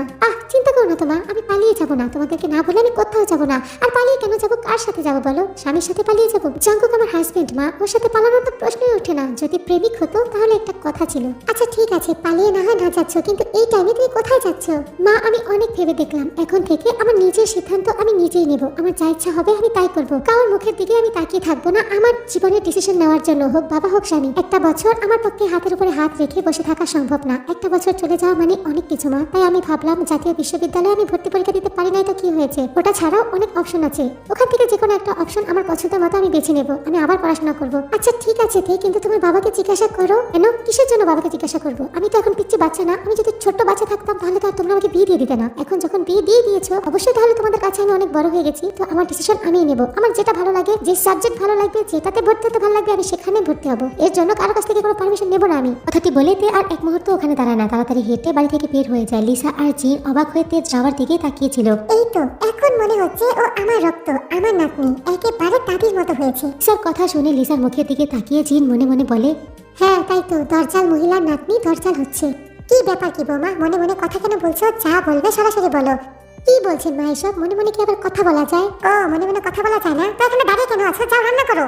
তারপর সারাটা দিন এভাবেই কেটে যায়। খাবার টেবিলে বসে তে দুপুরবেলা কোনো প্রকার কোনো ঝামেলা করে নাই, কারণ আজকে দুপুরে প্রত্যেকটা আইটেমই তের পছন্দ মতো ছিল। তাই তে সকালের মতো কোনো প্রকার কোনো সিন ক্রিয়েট করার অপশনই পায় নাই। চুপচাপ খাওয়া দাওয়া শেষ করেছে, অপেক্ষা করছে কখন রাত হবে, কখন জঙ্কুক আসবে তার সাথে দেখা করতে। খুব কষ্টে যেন দিনটা পার হয়েছে, সন্ধ্যা হয়েছে, কিন্তু এখন পর্যন্ত তো জঙ্কুকের আসার সময় হয় নাই। আরো 2-3 ঘন্টা বাকি, কিভাবে সময় কাটাবে? কিছুক্ষণ মা আর দাদির সাথে শ্বশুর বাড়ি সম্পর্কে অনেক গল্প করেছে, কোন জিনিসটা ভালো লাগে, কোন জিনিসটা ভালো লাগে না, কোনটা বেশি ভালো লাগে। বেল দিয়ে শরবত বানানোর যে কাহিনীটা করেছে জঙ্কুক, সেটা তো লিসাকে বলেছে। লিসা তো হাসতে হাসতে শেষ। জঙ্কুক সম্পর্কে, জঙ্কুকের ফার্ম সম্পর্কে, ওর আসলে কাজটা কি, সেগুলো সম্পর্কে লিসার সাথে অনেক ডিসকাস করেছে তের কথা শুনে লিসার খুব ভালো লেগেছে। লিসা বরাবরই একটা কথাই বলেছে, জঙ্কুক একেবারেই তের দাদার মতো। তের দাদাও নাকি এইরকম স্বভাবেরই ছিল, উল্টাপাল্টা কাজ করে লিসার কাছ থেকে শুধু আদর আদায় করতো। দুজন তো দুজনের স্বামী সম্পর্কে গল্প করতে করতে অনেক খুশি ছিল, হাসতে হাসতে যেন ঘোরাঘুরি খাচ্ছে বিছানায়। আরেম ওদের হাসির শব্দ শুনে ওদের রুম পর্যন্ত এসে দাঁড়ায়। পর্দাটা একটু সরিয়ে মেয়ে আর মাকে হাসতে দেখে তার খুব ভালো লাগছিল। তবে পর মুহূর্তেই মনে পড়ে যায় তার বিয়ের কথা, হুট করে বিয়ে দেওয়ার কথা, আর এখন জোর করে ডিভোর্স নেওয়ার কথা।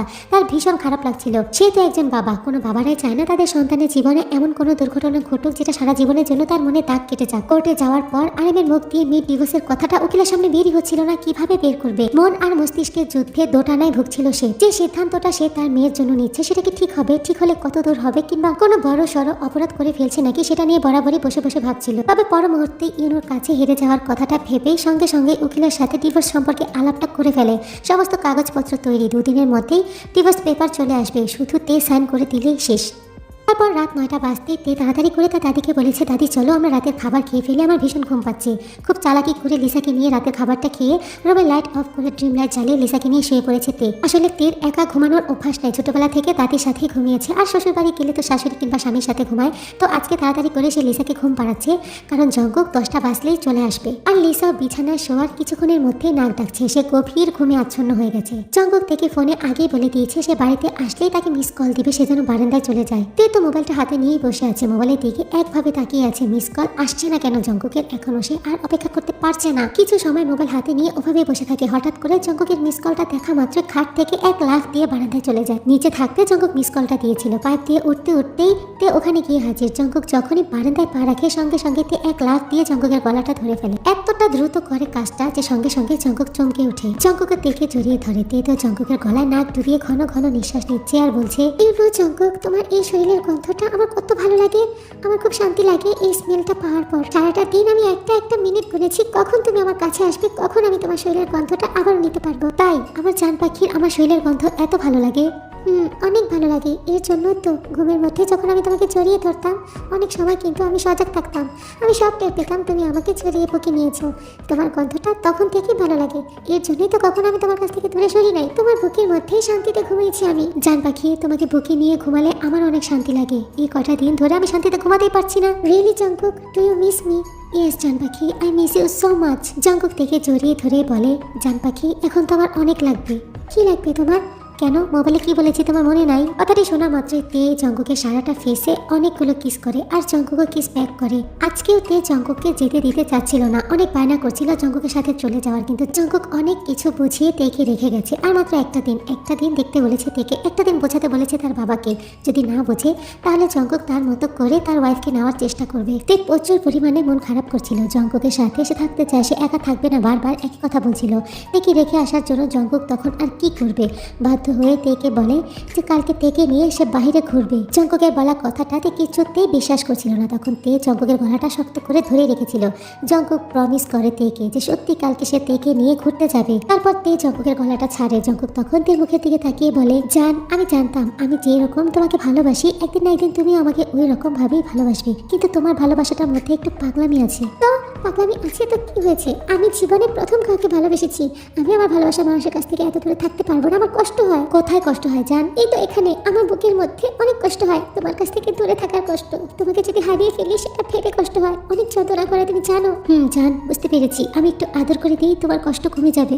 তে মাথা নাড়িয়ে সম্মতি জানানোর সঙ্গে সঙ্গে জঙ্কুক তের কপালে কিস করে, তারপর দু গালে ঠোঁটে সারা মুখে কিস করে, আস্তে আস্তে মুখটা নিচে নামিয়ে তের গলায় অসংখ্য কিস করে, ওড়নাটা সরিয়ে বুকের বাঁ পাশটাতে একটা কিস করে। তারপর জঙ্কুক থেকে শক্ত করে জড়িয়ে ধরে কিছুক্ষণ ওভাবেই দাঁড়িয়ে থাকে। তারপর দ্রুত পায়ে হেঁটে চলে যায়। আর একটা মিনিটও ওখানে জঙ্কুক দাঁড়ায় না। পরদিন সকালবেলা ঘুম থেকে উঠে তে আজকেও জানতে পারে বাবা আর চাচারা কেউই বাড়িতে নেয়, বাড়ি ফাঁকা, তারা আস্তে আস্তে বিকাল হবে। এটা শোনা মাত্রই তে ভীষণ খুশি হয়ে যায়। তাড়াতাড়ি করে তৈরি হয়ে নেয় বাইরে ঘুরতে যাওয়ার জন্য, কারণ জঙ্কুক তো তাকে ঘুরতে নিয়ে যাবে বলেই গেছে। তে খুব সুন্দর করে সেজেছে, নীল একটা 3 পিস পরেছে, চুলগুলো খুলে দিয়েছে, হালকা করে লিপস্টিক দিয়েছে, চোখে হালকা কাজল, হাতে ছোট্ট একটা পার্স নিয়ে যখনই ঘর থেকে বের হয় সঙ্গে সঙ্গে লিসা আর জিন বলে, কি ব্যাপার তে, তুমি সেজে গুজে এভাবে কোথায় যাচ্ছ? মা আমি ঘুরতে যাচ্ছি। ঘুরতে যাচ্ছ? তুমি ঘুরতে কেন যাচ্ছ? কার সাথে যাচ্ছ? তোমার বাবা জানতে পারলে অনেক রাগ করবে। মা বাবা এমনিতেই তো আমার উপরে রেগে আছে, এটা জেনে আরেকটু বেশি রাগ করলে না করলো তাতে কি সমস্যা? তে মামনি আমার কথা শোনো, তোমার বাবা প্রচুর পরিমাণে রাগী। এখন যদি তার সাথে তুমিও রাগ দেখাও তাহলে তোমার বাবার রাগটা আরো বাড়তে থাকবে। তোমার উচিত একটু নরম হয়ে তোমার বাবাকে বোঝানো। মা বাবা বাড়িতে আসার আগে আমি চলে আসবো, বাবা জানতেই পারবে না তুমি যদি না বলো। আরে আরে তে, তুই কি পাগল হয়ে গেছিস? কি বলছিস এসব? তোর মা পারবে না, তোর মা পারবে না আরেককে কোনো কিছু না বলে থাকতে। ওর তো একটা পাদ আসলেও আরেকের কাছে জিজ্ঞাসা করে যে আমি পাদ দেবো নাকি। দাদি প্লিজ তুমি একটু ম্যানেজ করো না, আমি বাবা আর চাচা বাড়িতে আসার আগেই চলে আসবো, আমাকে এখন যেতেই হবে। আচ্ছা আচ্ছা তুই যা, তোর মাকে আমি দেখে নিচ্ছি, তবে তাড়াতাড়ি ফিরে আসবি কিন্তু। তে তাড়াতাড়ি করে বাড়ি থেকে বের হয়ে যায়। বাড়ির পেছন সাইডে একটা রাস্তা আছে যেটা দিয়ে কিছু দূর হেঁটে গেলেই মেন রোড পাওয়া যায়। জঙ্কুক বলেছে ওখানেই তার জন্য ওয়েট করবে। তে দ্রুত পায়ে হেঁটে মেন রোডে উঠে পড়ে, কিন্তু মেন রোডে ওঠার পাশে কোথাও জঙ্কুককে দেখতে পাচ্ছিল না। রাস্তার এই প্রান্ত থেকে ও প্রান্ত কোথাও জঙ্কুক নেই, পুরোটা রাস্তায় ফাঁকা ছিল। শুধুমাত্র তের সোজাসুজি রাস্তার ও পাশে একটা ছেলে মাস্ক পরে একটা বাইক নিয়ে দাঁড়িয়েছিল। তে আর চোখে একটা বার ছেলেটার দিকে তাকায়, তারপরে রাস্তার এ পাশ থেকে ও পাশে জঙ্কুককে খুঁজতে শুরু করে। মোবাইলটা বের করে জঙ্কুককে যখনই ফোনটা দেয় সঙ্গে সঙ্গে রাস্তার ও পাশে ছেলের মোবাইলটা বেজে ওঠে। ছেলেটা পকেট থেকে মোবাইলটা হাতে নিয়ে দাঁড়িয়েছিল, বারবার ফোনটা বেজে যাচ্ছিল। আর তেও কানে মোবাইল নিয়ে এদিক ওদিক তাকিয়ে জঙ্কুককে খুঁজছিল, কেন জঙ্কুক এখনো আসে না। আরে তে এতটাই গাধা, রাস্তার ও পাশে ছেলেটার মোবাইলটা যে বাজছে সেটার দিকে তার ধ্যানই নাই। এই শুধু ফোন করেই যাচ্ছে আর এদিক ওদিক তাকিয়ে পাগলের মতো জঙ্কুককে খুঁজছে। প্রথম ভালোবাসা তো প্রথম প্রেমের পাগলামিটা এরকমই হয়। প্রথম প্রেমে পড়লে মানুষ প্রচুর পরিমাণে সেন্টিমেন্টাল হয়ে যায়, যেখানে সহজ বিষয়গুলোকে অনেক কঠিন মনে হয় নিজের কাছে। আর থেকে 5 বার অলরেডি তে কল করে ফেলেছে, এখন সে কান্না করেই দেবে। ঠিক ওই মুহূর্তেই ফোনটা রিসিভ করে ফেলে জঙ্কুক রাস্তার ওপাশ থেকে। এতটা সময় ধরে মাস্ক পরে রাস্তার ওপাশে দাঁড়িয়েছিল শুধুমাত্র এটা ভেবে তের কি অতীতের সেই মাস্ক পরা ছেলেটাকে মনে আছে কি নাই। জঙ্কুক এটাই দেখতে চাচ্ছিল তার মনে জঙ্কুকের প্রভাবটা কতটুকু। মাস্ক পরা ছেলেটা তের সামনে চলে আসলে তে কি ছেলেটাকে চিনতে পারবে যাকে 3টা বছর স্বপ্নে দেখেছে? অবশ্যই 3 বছর স্বপ্নে দেখেছে যেই ছেলেকে, তার জন্য তো মনের আড়ালে একটা সফট কর্নার থাকার কথা, কিন্তু তের মনে কতটুকু সেই সফট কর্নারটা আছে?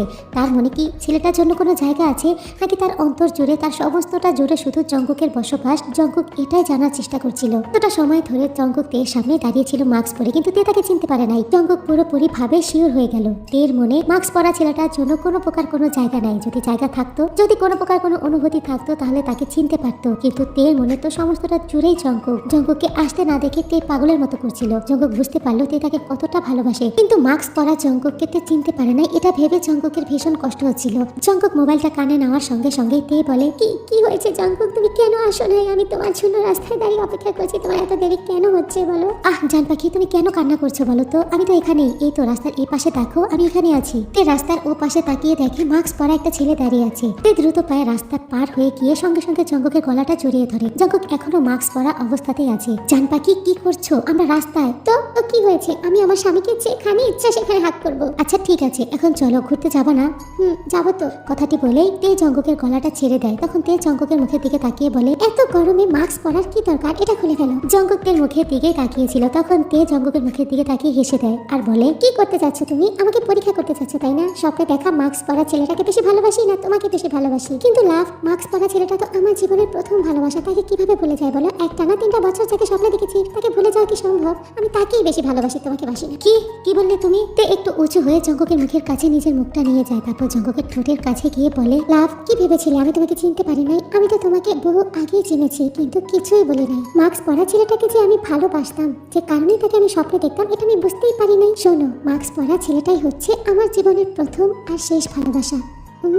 I love you Jungkook. আমি অনেক খুশি হয়েছি যখন জানতে পেরেছি আমার স্বপ্নে দেখা ছেলেটা তুমি। তাই তো তুমি যখন নিচে থেকে আমাকে কিস করতা, আমাকে আদর করতা, আমি কিছুই বলতাম না, কারণ তোমার সমস্ত স্পর্শ আদরগুলা আমার অনেক ভালো লাগতো জান। কথাটি বলেই তে জঙ্কুকের মাস্কটা খুলে জঙ্কুকের ঠোঁটে একটা কিস করে দেয়। সঙ্গে সঙ্গে জঙ্কুক বলে, আজকে তোমাকে অনেক সুন্দর লাগছে জান পাখি। লাভ, তোমাকে অনেক হট লাগছে। কথাটি শুনে জঙ্কুক একটু হাসে, তারপর বাইকে উঠে পড়ে। তেকে ইশারা করে বাইকে ওঠার জন্য। তে তো বাইকে ওঠার সঙ্গে সঙ্গে জঙ্কুককে আষ্টে পিষ্টে জড়িয়ে ধরে খুব শক্ত করে। জঙ্কুক আজ ভীষণ খুশি, এতটা খুশি যেটা সে ভাষায় প্রকাশ করতে পারবে না। তেকে নিয়ে সারাদিন ঘোরাঘুরি করে। তারপর জঙ্কুক তার নিজের পছন্দ অনুযায়ী থেকে অনেক কিছু শপিং করে দেয়। তারপর দুপুর বেলা খাওয়া দাওয়া করার জন্য একটা রেস্টুরেন্টে যেয়ে বসে খাবার অর্ডার দিয়ে দুজনেই বসেছিল কাছাকাছি পাশাপাশি বসে হাতে হাত রেখে একটু প্রেমালাপ করছিল। হঠাৎ জঙ্কুককে তার বান্ধবীর প্রেমের কথা শোনায়। তার বান্ধবী এভাবে প্রেমিকের সাথে হাতে হাত রেখে প্রেম করছিল, আর তখন নাকি বান্ধবীর বাবা এসে ও অবস্থাতে তাদেরকে ধরে ফেলে। তারপরে অনেক বকাবকি করে, ছেলেটাকে অনেক মারে। জঙ্কুক তো চুপচাপ তের মুখের দিকে তাকিয়ে তের বলা কথাগুলো শুনছিল। হঠাৎ করে জঙ্কুকের চোখ যায় কাউন্টারের দিকে। জঙ্কুক কিছুক্ষণ কাউন্টারের দিকে তাকিয়ে থাকার পর তেকে বলে, জান, আজকে মনে হয় আমারও মার খেতে হবে। কেন মার খেতে হবে? একটু সামনের দিকে তাকিয়ে দেখো, তোমার বাবা দাঁড়িয়ে আছে। কথাটি শুনেই তে মাথা ঘুরিয়ে সামনের দিকে তাকিয়ে দেখে সত্যি সত্যি জিহব আর আরেম ওখানে দাঁড়িয়ে ছিল। আল্লাহ, এখন কি করবো? জঙ্কুক, এখন তো ধরা পড়ে যাবো। ধরা পড়ে গেলে সবার সামনে বাবা তোমাকে উল্টাপাল্টা কিছু বলুক, আমার সেটা ভালো লাগবে না। জঙ্কুক তের হাতটা শক্ত করে ধরে ফেলে। তেকে শান্ত হতে বলে, জান, তুমি এখানে চুপ করে উল্টো দিক হয়ে বসে থাকো, আমি পাশের টেবিলে গিয়ে চুপচাপ বসে পড়ছি, তোমার বাবা চাচা কিছু বুঝতে পারবে না। জঙ্কুকের কথা মতো তে উল্টো পাশ হয়ে বসেছিল, আর জঙ্কুক পাশের একটা ফাঁকা টেবিলে গিয়ে চুপচাপ বসে পড়ে। 10 মিনিট পরে আরেম আর জিহব ওখান থেকে চলে যেতেই জঙ্কুক আবারও তের কাছে চলে আসে। আল্লাহর শ্বশুরদের জন্য একটু শান্তি মতো বউয়ের সাথে প্রেমও করতে পারি না, তবে আমি বুঝতে পারলাম না ওনারা এত দূর এখানে কি করছে। জঙ্কুক তের মুখের দিকে তাকিয়ে দেখে তের মনটা ভীষণ খারাপ হয়ে গেছে। কি হয়েছে আমার জান পাখিটা? এভাবে চুপ করে কেন আছো? মনটা খারাপ লাগছে? জঙ্কুক, আমি কখনোই ভাবি নাই আমার হাজবেন্ডের সাথে আমি শান্তিতে স্বাধীনভাবে ঘুরতেও পারবো না। জান, এটাকে এত সিরিয়াসলি কেন নিচ্ছ? প্রেম করতে গেলে তো একটু একটু ধরা খাওয়ার ভয়ে লুকাতে হয়। তবে আমি এটা বুঝতে পারলাম না তোমাকে নিয়ে এত দূর আসলাম, ওনারা এখানে কি করে? ওনারা কোর্টে এসেছে। কি? কেন কোর্টে? কেন? ডিভোর্সের জন্য। কথাটি শোনা মাত্রই জঙ্কুকের মনটা একেবারে খারাপ হয়ে যায়। চুপচাপ মাথা নিচু করে বসেছিল। তখন তে জঙ্কুকের মুখে খাবার তুলে দিতে দিতে বলে, লাভ, তুমি চিন্তা করো না, আমি কিছুতেই ডিভোর্স পেপারে সাইন করব না। আর এখন এখানে ঘুরতে এসেছি, এই সমস্ত কথা বলে এই সময়টা নষ্ট করতে চাই না। নাও, আমাকে এখন খাইয়ে দাও। জঙ্কুকের তো বুকের ভিতরটা ফেটে যাচ্ছিল ডিভোর্সের কথা শুনে। তারপরে মুখে হাসি নিয়ে জঙ্কুক তেকে খাইয়ে দেয়। দুজনকে খাইয়ে দেওয়ার পরে জঙ্কুক তেকে নিয়ে বাড়ির উদ্দেশ্যে রওনা দিয়ে দেয়। সন্ধ্যার আগে আগে তেকে বাড়ির সামনে নামিয়ে দিয়ে যায়, আর যাওয়ার সময় বলে যায় আজকে রাতে সে আর দেখা করতে আসবে না। সেটার কারণ হচ্ছে তার ফার্মে তার প্রচুর পরিমাণে কাজ আছে। কালকে তার তৈরি করা ধানের বীজ খেতে রোপণ করা হবে, এটা নিয়ে সে অনেক ব্যস্ত থাকবে। তে খুব ভালোভাবে জানে তার স্বামী কি কাজ করে, সে অনেক খুশি। তে জঙ্কুককে জড়িয়ে ধরে অনেকগুলো কিস করে, আর জঙ্কুকও থেকে কিস ব্যাক করে। তারপর তের কাছ থেকে বিদায় নিয়ে ওখান থেকে চলে যায়। তে বাড়িতে চলে আসে। এসে দেখে বাবা চাচারা এখনো কেউ আসে নাই। তে তাড়াতাড়ি করে ঘরে গিয়ে ফ্রেশ হয়ে মাকে আর দাদিকে দেখাচ্ছিল জঙ্কুক তাকে কি কি কিনে দিয়েছে। তেকে অনেক কিছু শপিং করে দেওয়ার সাথে সাথে জঙ্কুক তার দাদি শাশুড়ি আর শাশুড়ির জন্য শাড়ি কিনে পাঠিয়েছিল। লিসা তো ভীষণ খুশি হয়ে যায়, নাতি জামাই কাপড় কিনে পাঠিয়েছে, খুব খুশি। কিন্তু জিন মুখটা ভার করেই দাঁড়িয়েছিল, কারণ আরেম জানতে পারলে খুব রাগ করবে। কিছুতেই জামাইয়ের পাঠানো গিফট মানে শাড়িটা সে নেবে না। তখন লিসা শাড়িটা নিয়ে নিজের কাছে রেখে দেয়, আর তেকে বলে, তুই ভাবিস না, আমি এটা ঠিক সময় মতো তোর মাকে পড়াবো। এর মধ্যেই 2 থেকে 3 বার জঙ্কুক থেকে ফোন করেছে। জঙ্কুক ভীষণ ঘাবড়ে গিয়েছিল রেস্টুরেন্টে যখন তের মুখে ডিভোর্সের কথাটা শুনেছিল, তাই ভয়ে বারবার তেকে ফোন করছে আর তের খবর নিচ্ছে। আর তেকে হাসি খুশি দেখে জঙ্কুক বুঝতে পারছিল যে ডিভোর্স নিয়ে এখন পর্যন্ত তেমন কোনো ধামাকা হয় নাই। আজকে জঙ্কুক পুরোপুরি ভাবে ডিসিশন নিয়েছে। আজকে রাতে তার ল্যাবে প্রচুর পরিমাণে কাজ থাকবে। আজকের কাজটা ঠিকঠাক মতো হয়ে গেলে কালকে গিয়ে সে তেকে তার সাথে নিয়ে আসবে, আর রাখবে না ওখানে। প্রয়োজন পড়লে আইনের ব্যবস্থা নেবে। তারা দুজনে সামাজিক ভাবে তাদের বিয়ে হয়েছে। তের বাবা ইচ্ছা করলে একতরফা ভাবে কিছুতেই ডিভোর্সের ডিসিশনটা নিতে পারবে না। আজকে তাতে অনেক খুশি। সারাদিন জঙ্কুকের সাথে ঘোরাঘুরি করেছে। জঙ্কুক তাকে অনেক কিছু শপিং করে দিয়েছে, দাদির জন্য মার জন্য শপিং করে দিয়েছে। বারবার ড্রেসিং টেবিলের সামনে গিয়ে দাঁড়াচ্ছে, আর জঙ্কুক যে সমস্ত জিনিসপত্র তাকে কিনে দিয়েছে, জামা কাপড়, কসমেটিক্স, সেগুলো পরছে আর আয়না দেখে দেখে হাসছে। আর জঙ্কুকও আজকে কিছুক্ষণ পর পরই থেকে ফোন দিচ্ছে।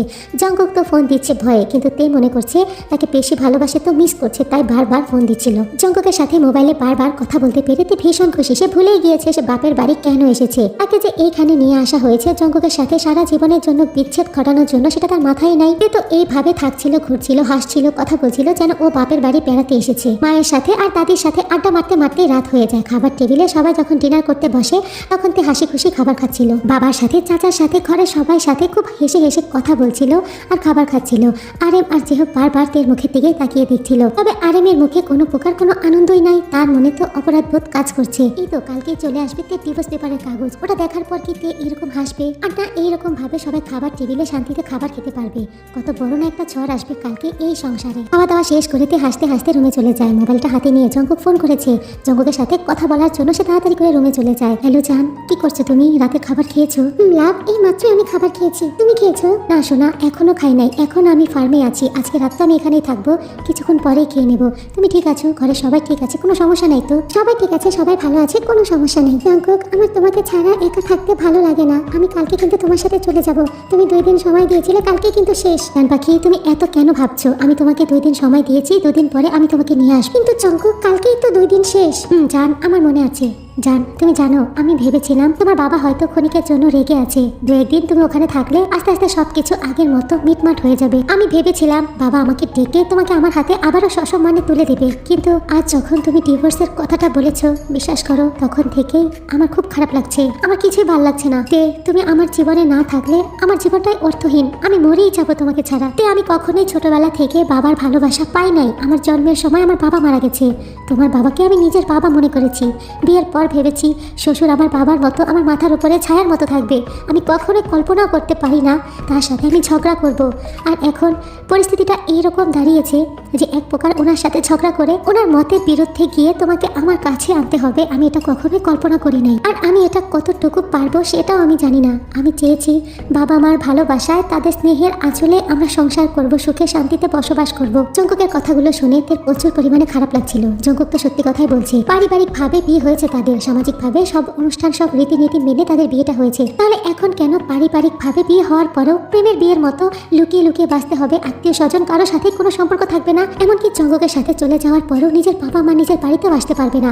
এই জিনিসটা ভেবে তে কিছুক্ষণ মোবাইল কানে নিয়ে চুপ করেছিল। তখন জঙ্কুক মোবাইলের ওপাশ থেকে বলে, কি হয়েছে জান, কথা কেন বলছো না? বাবা মার সাথে সম্পর্ক ছিন্ন করে সারা জীবনের জন্য আমার হাত ধরে চলে আসতে তোমার কোনো অসুবিধা নাই তো? তে কোনো অসুবিধা হবে না। সত্যি বলছো তো? তারপরে যখন আমার সাথে একটু ঝগড়া লাগবে তখন তো আমাকে খোটা দেবে না এটা বলে যে আমি তোমাকে তোমার বাবা মার কাছ থেকে নিয়ে এসেছি? জঙ্কুক, তুমি আমাকে কনফিউজ কেন করছো? তুমি কি চাও? আমি তোমার সাথে যাবো নাকি এখানেই থাকবো? কোনটা চাও? জান, তুমি বোঝো না আমি কি চাই? আমি চাই আমার এই বুকের খাঁচায় তোমাকে বন্দী করে রাখতে। কোথাও যেতে দেবো না আমি তোমাকে। প্রয়োজনে তোমার বাপ চাচার সাথে ঝগড়া করবো, যুদ্ধ করবো, তারপরে আমি তোমাকে নিয়ে আসবো। আর ভবিষ্যতে যখন তুমি আমার সাথে ঝগড়া লেগে বলবে আমার জন্য তোমাকে তোমার বাবা মাকে ছাড়তে হয়েছে, তখন তোমাকে আমি ইচ্ছা মতো পানিশ করবো। কি পানিশ করবে তুমি আমাকে? ওই যে ঠোঁট দিয়ে বলবে সে ঠোঁট দুটো কামড়ে দেবো। জঙ্কুক, তুমি অনেক দুষ্ট।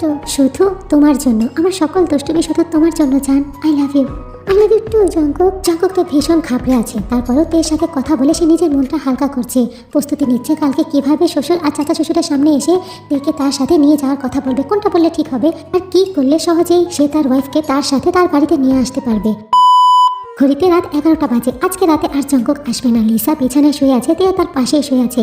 কিছুক্ষণ পর পর মোবাইলে জঙ্কুককে টুংটাং মেসেজ করছে। এখনো ঘুমায় নাই, বিছানার মধ্যে এপাশ ওপাশ নড়ছে। হঠাৎ করে লিসা বলে, কি রে মুখপুরি, আজকে কি তোর স্বামী আসবো না? কথাটি শোনা মাত্রই তে বিছানায় উঠে বসে পড়ে। সে প্রচুর পরিমাণে চমকে যায়। দাদি এটা কি বললো? দাদি, তুমি এখনো ঘুমাও নাই? আমার তো কদিন ধরে ঘুমই আসে না। মানে কি বলতে চাও দাদি? বলতে চাই, তুই আর তোর স্বামী মিলা যে বারান্দায় দাঁড়া দাঁড়া রোমাঞ্চ করস, ওগুলা সাউন্ড শুই না আমার তো ঠিক মতো ঘুমই আসে না। আমার অভ্যাস হয়ে গেছে রে দেরিতে ঘুমাইয়া। কই আজকে তোর স্বামী এখনো আসে না কেন? তাড়াতাড়ি ফোন কর তোর স্বামীকে, তাড়াতাড়ি আসতে কর। তোদের ওই রকম সাউন্ড না শুনলে তো আমার ঘুমই আসে না। আমার কানে তোদের রোমান্টিক সাউন্ড মিউজিকের মতো বাজে। দাদি তুমি সবটা জানো? হ্যাঁ জানি। তারপরেও তো কিছুই বলো নাই। কি বলবো, কাকে বলবো? তোরা জামাই বউ কি করবি না করবি সেটা তোদের ব্যক্তিগত ব্যাপার, ওটা আমার কাউকে বলার কি কোনো দরকার আছে? দাদি এর মানে জঙ্কুকের সাথে আমার সম্পর্কে তোমার কোনো প্রবলেম নাই? রে মুখপুরি, আমার যদি সমস্যা থাকতো তাহলে তোকে কি আর বাইরে ঘুরতে যেতে দিতাম না? জামাই দেওয়া কাপড়টা আমি পরতাম, দেখতো আমাকে কেমন লাগছে। তোর জামাই দেওয়া কাপড়টা আজকে আমি পরছি, ভাবলাম রাত্রিবেলা জামাই আসতো, আমি যাইয়া তার দেওয়া শাড়িটা পরে একটু অ্যাক্ট দিব, একটু মডেলিং করবো। কিন্তু না, 11টার উপরে বাজে, তোর জামাই এখনো কেন আসতেছে না রে? দাদি আজকে ও আসবে না। আলে হয়েছে না আয়সা, এমনিতে তো তোরা খালি চুমাচাটি করস, এর আগে কিছু করস না। একটু বেশি দূর আগালে কি হয়? দাদি তুমি একটা শয়তান মহিলা। তুমি কান পেতে পেতে আমার আর জঙ্কুকের মধ্যকার সমস্ত কিছু শুনেছো? হ্যাঁ সব শুনছি, কিন্তু কান পাইতে কিছুই শুনি নাই। তোরা যেরকম চুমাচাটি করস এগুলো সব তো এমনিতে ঘরে আসে। ছি দাদি, তোমার একটু লজ্জা করছে না? তুমি কি বলছো? না, আমার মতো বুড়া বেটি আর কিসের লজ্জা। তবে আমি বুঝতে পারি না এই চুম্মাচাটি ছাড়া কি আর কিছু করা যায় না? আরে কই ভাবছিলাম নাতিনের ঘরে পুতিনের মুখ দেখবো, কিন্তু তুই যেমনি আগাইতাছস এমনি তো মনে হয় আমি কোনোদিনই পুতিনের মুখ দেখবো না। এর থেকে তো তোর দাদাই ভালো ছিল। দাদা ভালো ছিল কেন? দাদা কি করেছে? আরে সেটা তো একটা লম্বা কাহিনী, তবে অনেক ইন্টারেস্টিং। তোর দাদার সাথে যখন আমার বিয়েটা হয়েছে তখন আমি অনেক ছোট, মাত্র 14 বছর বয়স। আমার বাবা কিছুতেই 14 বছর বয়সী মেয়ে এই মুহূর্তে শ্বশুর বাড়ি পাঠাইবই না। আমার শ্বশুর তো তোর দাদার সাথে আমার কাবিনটা করাইছে, কিন্তু আমাকে তুলে আনে নাই। কিন্তু তোর দাদা প্রচুর পরিমাণে ফাস্ট ছিল, প্রতি রাতে আমার সাথে লুকায় লুকায় দেখা করতে আসতো। আমরা ঝোপের নিচে অনেক লুকায় লুকায় দেখা করছি। বিশ্বাস কর, আমি তোর মতো এরকম চুম্মাচাটি করি নাই। আমি এই সমস্ত কোনো কিছুই বুঝতাম না। আমি তো বাচ্চা মানুষের মতো দেখা করতে চাইতাম। সে আমাকে অনেকগুলো চকলেট মকলেট দিত, অনেক কিছু দিত, আমি সেগুলো খাওয়ার লোভে যাইতাম। আমার শ্বশুর অনেক বড় ব্যবসায়ী ছিল আগে থেকেই, আর তোর দাদা ছিল বেকার, কিছুই করতো না। শুধুমাত্র আমার শ্বশুরের কথায় আমার বাবা আমাকে তোর দাদার সাথে বিয়েটা দিয়েছিল। কিন্তু বিয়ের 2 বছর হয়ে যাচ্ছিল, আমি এখনো শ্বশুর বাড়িতে আসি নাই। আর তোর দাদা শুধু ঘোরাঘুরি করে, তেমন কিছুই করে না। মাঝে মাঝে রাজনীতিও করে, কয়েকটা মিছিলও তাকে দেখেছে আমার বাবা। সেটা দেখে বাবা তো ভীষণ রেগে গেছে। কিছুতেই ওই ফ্যামিলিটা আমাকে দিবেই না। জামাই কর্মট না, কর্মট জামাই ছাড়া সে কিছুতেই তার মেয়েকে জামাই হাতে তুলে দেবে না। আর অন্যদিকে তোর দাদা কিছুই করবে না, বাপের হোটেলে বসে বসে খাবে। তো দেখতে আমার 17 বছর হয়ে গেছে। তখন আমার একটু একটু যৌবন এসেছে। জামাই কি জিনিস, স্বামী কি জিনিস, সংসার কি জিনিস একটু একটু বুঝতে শিখেছি, তাও আবার আমার দাদির মুখে শুনতে শুনতে। তখনও তোর দাদা ওই রাতের বেলা আমার সাথে লুকিয়ে দেখা করতে আসতো। কিন্তু তখন শুধু সে আমাকে চকলেট খাওয়াইছে না, আরো সাথে অনেক কিছু খাওয়াইছে। কি খাওয়াইছে দাদি? যে ওইটাই, যেটা এখন পর্যন্ত নাতিন জামাই তোকে খাওয়াতেই পারে নাই।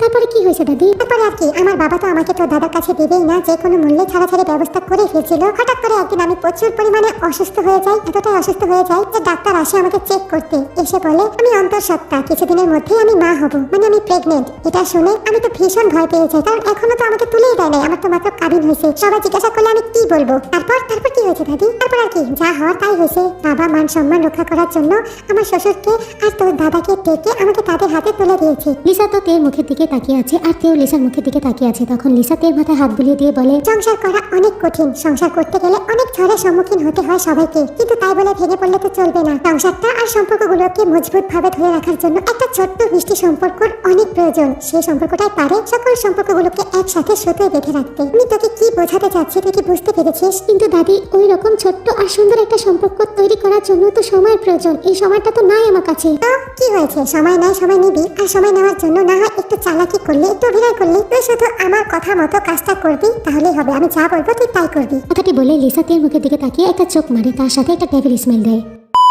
পরের দিন সকালবেলা সবাই ব্রেকফাস্ট টেবিলে ব্রেকফাস্ট করছিল। তেও এসে তাদের সাথে জয়েন্ট হয়। তে এসে বসার সঙ্গে সঙ্গে জিন তাড়াতাড়ি করে তের জন্য পরোটা ভেজে নিয়ে আসে। তে পরোটা খাচ্ছিল।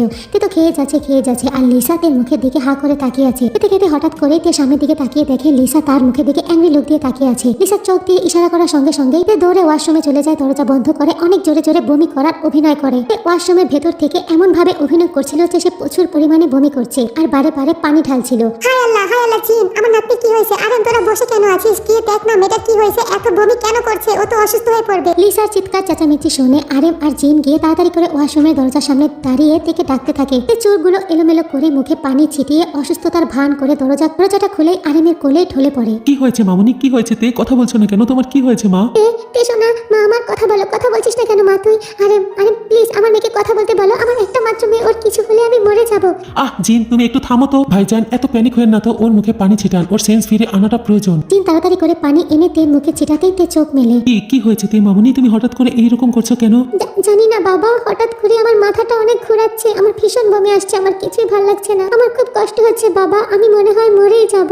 কি সমস্ত কথা বলছিস তে? তোর বাবা আছে তো, তোর বাবা তোকে কিচ্ছু হতে দেবে না। কিন্তু হঠাৎ করে ও এরকম ভাবে অসুস্থ কেন হয়ে গেল? আরে যে হোক রে, ছাগলের 3 নম্বর বাচ্চা, বুঝতে পারতেছিস না তো? আমাদের অন্তঃসত্ত্বা ও প্রেগনেন্ট। কি? তো এত অবাক হওয়ার কি আছে? একটা মেয়ে আমাদের, তাকে বিয়ে দিয়েছে, সংসার করছে স্বামীর সাথে 2 মাস। এটা হওয়াটা তো অস্বাভাবিক কিছু না, এটা তো সুখবর। তোদের তো খুশি হওয়ার কথা। প্রেগনেন্ট লিসার মুখে কথাটা শুনে জিন আর জিহুব সবাই পুরোপুরি ভাবে অবাক হয়ে লিসার মুখের দিকে তাকিয়ে আছে। কি হচ্ছে কি আম্মা? আপনি কিভাবে এই সমস্ত ফালতু কথা বলতে পারেন? আপনি কি ডক্টর? আপনি কিভাবে বুঝতে পারেন যে প্রেগনেন্ট হয়ে গেছে? জিহুব রে, তোকে শুধু আমি ছাগলের 3 নম্বর বাচ্চা বলি না। আরে গাধার বাচ্চা গাধা। প্রেগন্যান্সি বোঝার জন্য কি মেয়েদের এমবিবিএস ডাক্তার হওয়ার প্রয়োজন হয়? ছাড়া তুই কি ভুলে গেছিস আমার এই বিষয়ে পুরোপুরি ভাবে অভিজ্ঞতা আছে। 100-এর বেশি নর্মাল ডেলিভারি আমি নিজের হাতে করেছি। আম্মা একটা কথা বলি আপনাকে, দয়া করে কিছু মনে করবেন না। অয়ান সবসময় আমাকে বলে যে আম্মা বেশি কথা বলি, আমি কানে দিতাম না, কিন্তু এখন মনে হচ্ছে সত্যি সত্যি আপনি একটু বেশি কথা বলেন। হোপ কিভাবে কথা বলছিস আম্মার সাথে, এভাবে মার সাথে কথা বলে কেউ? আমি দুঃখিত ভাইজান, ক্ষমা করবেন। আর আম্মা আপনাকে একটা কথা বলি, শুধু আজ কবি কথা বলবেন না। এর তো এমনিতেই লো প্রেশার, তার উপরে 2 দিন ধরে ইচ্ছা মতো যা ইচ্ছা তাই খাচ্ছে, খাবার মেনটেন করছে না। হতে পারে ওর গ্যাস হয়েছে, এই কারণে বমি হচ্ছে, এই কারণেই খারাপ লাগছে। আপনি শুধুমাত্র ধারণার উপরেই অসুস্থতাকে প্রেগনেন্সি বলে চালিয়ে দিতে পারেন না। কিছু হয়েছে আরম, আমি তোকে বোঝাতে পারবো না, যেহেতু বোঝাতে পারবো না, আমি তোকে বোঝাতেও চাই না। কিন্তু বৌমা, তুমি কি কিছু বুঝতে পারছো না? তুমি কিছু বলছো না কেন ওদেরকে? জিন লিসার কথা শুনে লিসার মুখের দিকে হা করে তাকিয়েছিল।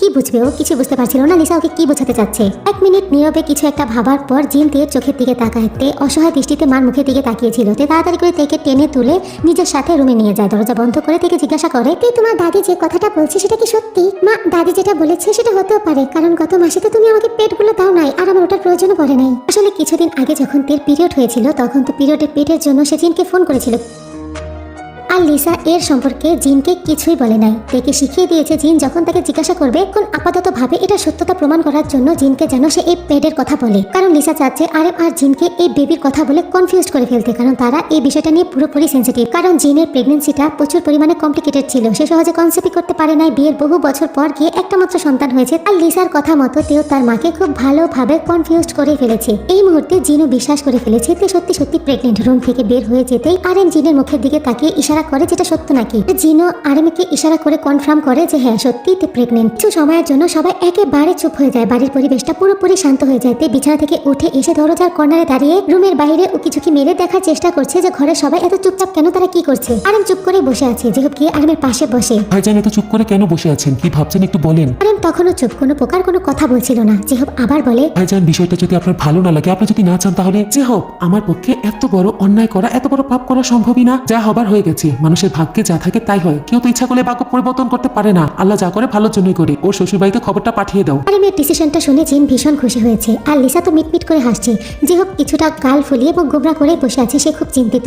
আড়াল থেকে তে কথাটা শোনা মাত্র লাফাতে লাফাতে রুমে চলে যায়। পেছনে পিছনে লিসা রুমের মধ্যে চলে যায়। তে তো লাফাচ্ছিল আনন্দে। লিসা গিয়ে তের হাতটা ধরে ফেলে আর তেকে বলে, মুখপুরি, লাফালাফি কেন করছিস? চুপচাপ বিছানাতে শুয়ে পড়, তোর মা এখনই আসবে, যদি এসে দেখে ফেলে। সঙ্গে সঙ্গে লিসাকে জড়িয়ে ধরে আর বলে, দাদি তোমাকে অনেক ধন্যবাদ, আমি অনেক খুশি হয়েছি। তোমার এই প্ল্যানটা যে এত তাড়াতাড়ি সাকসেস হবে আমি বুঝতেই পারি নাই। আরে মুখপুরি রে মুখপুরি, এত ধন্যবাদ না দিয়ে যে ঘটনাটা আমি বানিয়েছি, মিথ্যা কথাটা আমি সবার সামনে বলেছি, সেটাকে সত্যি করার চেষ্টা কর তাড়াতাড়ি। যা বুড়ি, তোর মুখে কিছুই বাজে না।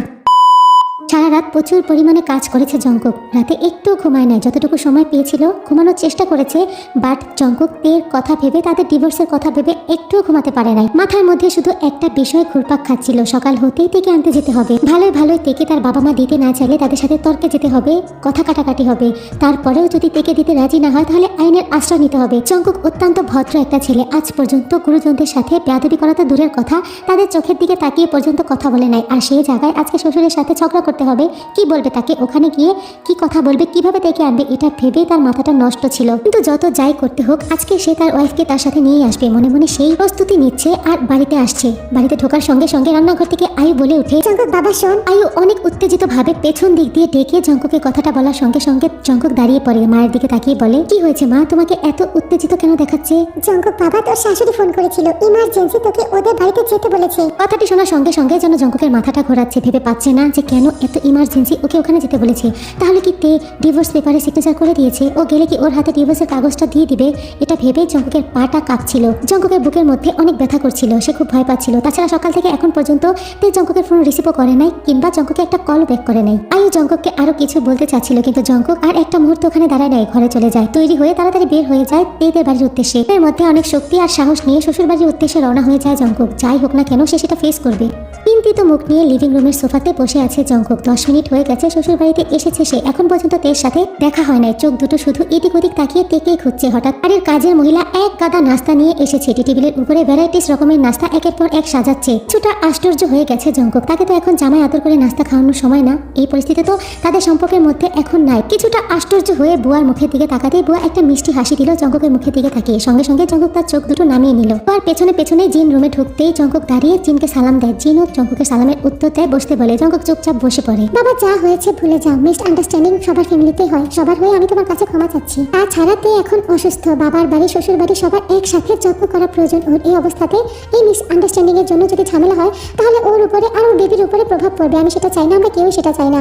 যা হয়েছে তোমরা ভুলে যাও। জঙ্কুক তো স্পিচলেস, চুপ করে শাশুড়ির মুখের দিকে তাকিয়ে তাকিয়ে তার কথাগুলো বোঝার চেষ্টা করছে, কিছুই বুঝতে পারছে না। জিন একটা সফট স্মাইল দিয়ে ওখান থেকে চলে যায় আর যাওয়ার আগে জঙ্কুককে বলে যায়, তুমি নাস্তা করো, আমি তেকে পাঠিয়ে দিচ্ছি। অন্যদিকে তে তো নিজের রুমে ভয়ে গুটিসুটি মেরে বসে আছে, এক হাত দিয়ে আর এক হাতের আঙ্গুল কসলাচ্ছে বসে বসে। কি করবে সে এখন? সে তো একটা মিথ্যা কথা বলে দিয়েছে, কিন্তু জঙ্কুক কখনোই মিথ্যা জিনিসগুলো প্রশ্রয় দেয় না। জঙ্কুক একজন পজিটিভ চিন্তা ভাবনার মানুষের নেগেটিভ চিন্তা ভাবনা নেগেটিভিটি ছড়াতে পছন্দ করে না। জঙ্কুক যদি তাকে বকা দেয়, তার সাথে রাগ করে, তখন কি করবে? এই ভয়ে সকাল থেকে এখন পর্যন্ত জঙ্কুকের একটা ফোন রিসিভও করে নাই, এমনকি একটা মেসেজ সিন পর্যন্ত করে নাই। ভয় পাচ্ছে, ভীষণ ভয় পাচ্ছে। দাদির কথা মতো তো রাজি হয়ে গেছে, কিন্তু দাদির লাইফে যেটা ঘটেছে সেটা তো সত্যি ছিল, সেটার মধ্যে বাস্তবতা ছিল। দাদি সত্যি সত্যি অন্তঃসত্ত্বা ছিল, কিন্তু তারটা তো অভিনয়।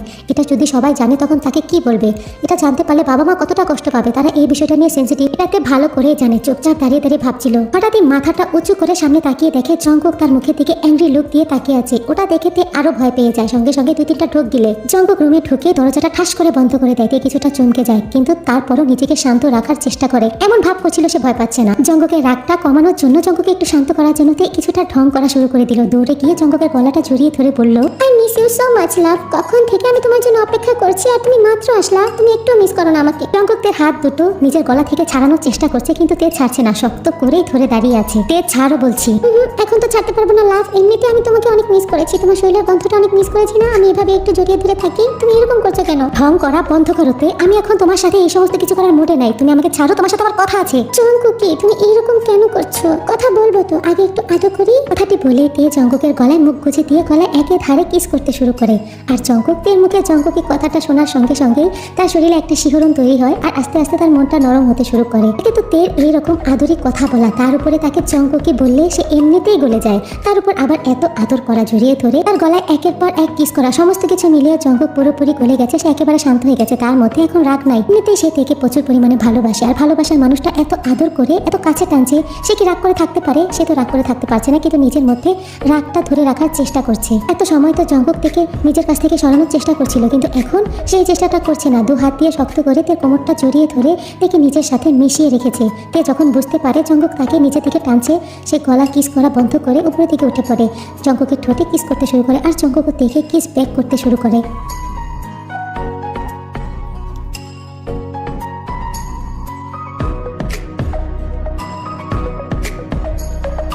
করে জঙ্কুকের কানের কাছে গিয়ে বলে, জান পাখি, আমি তো এখন পর্যন্ত এমন কিছু করলাম না, তাহলে কেমনে কি হইল?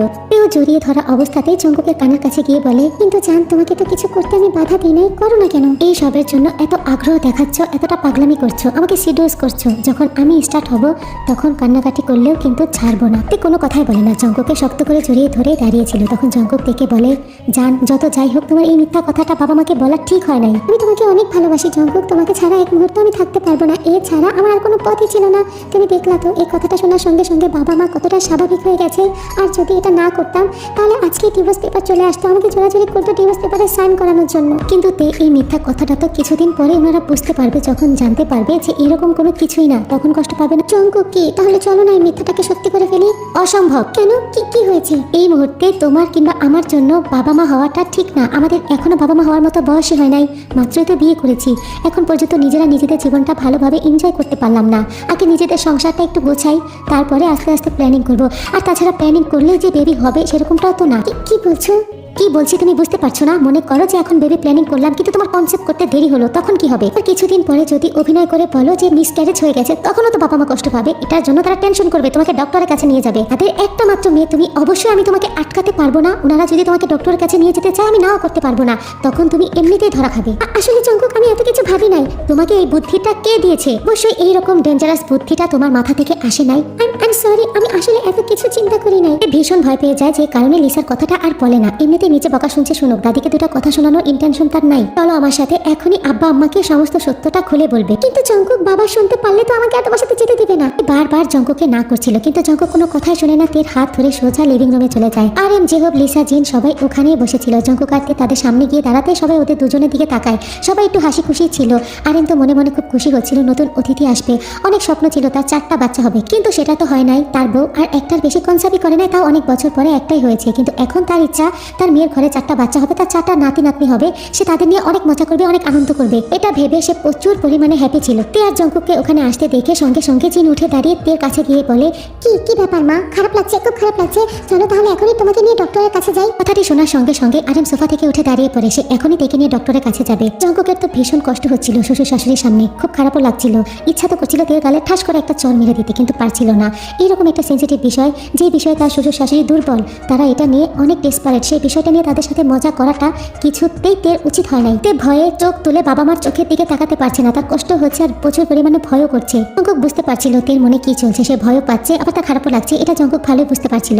তাই জঙ্কুক তের হাতটা শক্ত করে ধরে থেকে ইশারা করে কথাটা বলার জন্য। তে জঙ্কুকের হাতটা ছেড়ে দিয়ে সোজা গিয়ে আরেমের পাটা জড়িয়ে ধরে বলে, আই এম সরি বাবা, দাদি যেটা বলেছে সেটা ভুল। তুমি যেটা বলেছিলে সেটাই ঠিক। আমার পেটে আসলে গ্যাস্ট্রিক হয়েছিল, লো প্রেশারের জন্য মাথা ঘোরাচ্ছিল। আমি প্রেগনেন্ট না। কথাটি শোনার সঙ্গে সঙ্গে এক মুহূর্তের জন্য পরিবেশটা প্রচুর পরিমাণে ঠান্ডা হয়ে যায়। কিন্তু বাবা, এটা তোমার কেমন বিচার বলো তো? আমি প্রেগনেন্ট শোনার সঙ্গে সঙ্গে জঙ্কুককে ডেকে এনে জামাই আদর করছো। এখন যখন সত্যটা জানতে পারলে যে আমি প্রেগনেন্ট না, তো এখন কি করবে বাবা? জঙ্কুকের সাথে আমার ডিভোর্স করিয়ে নেবে, তাই না?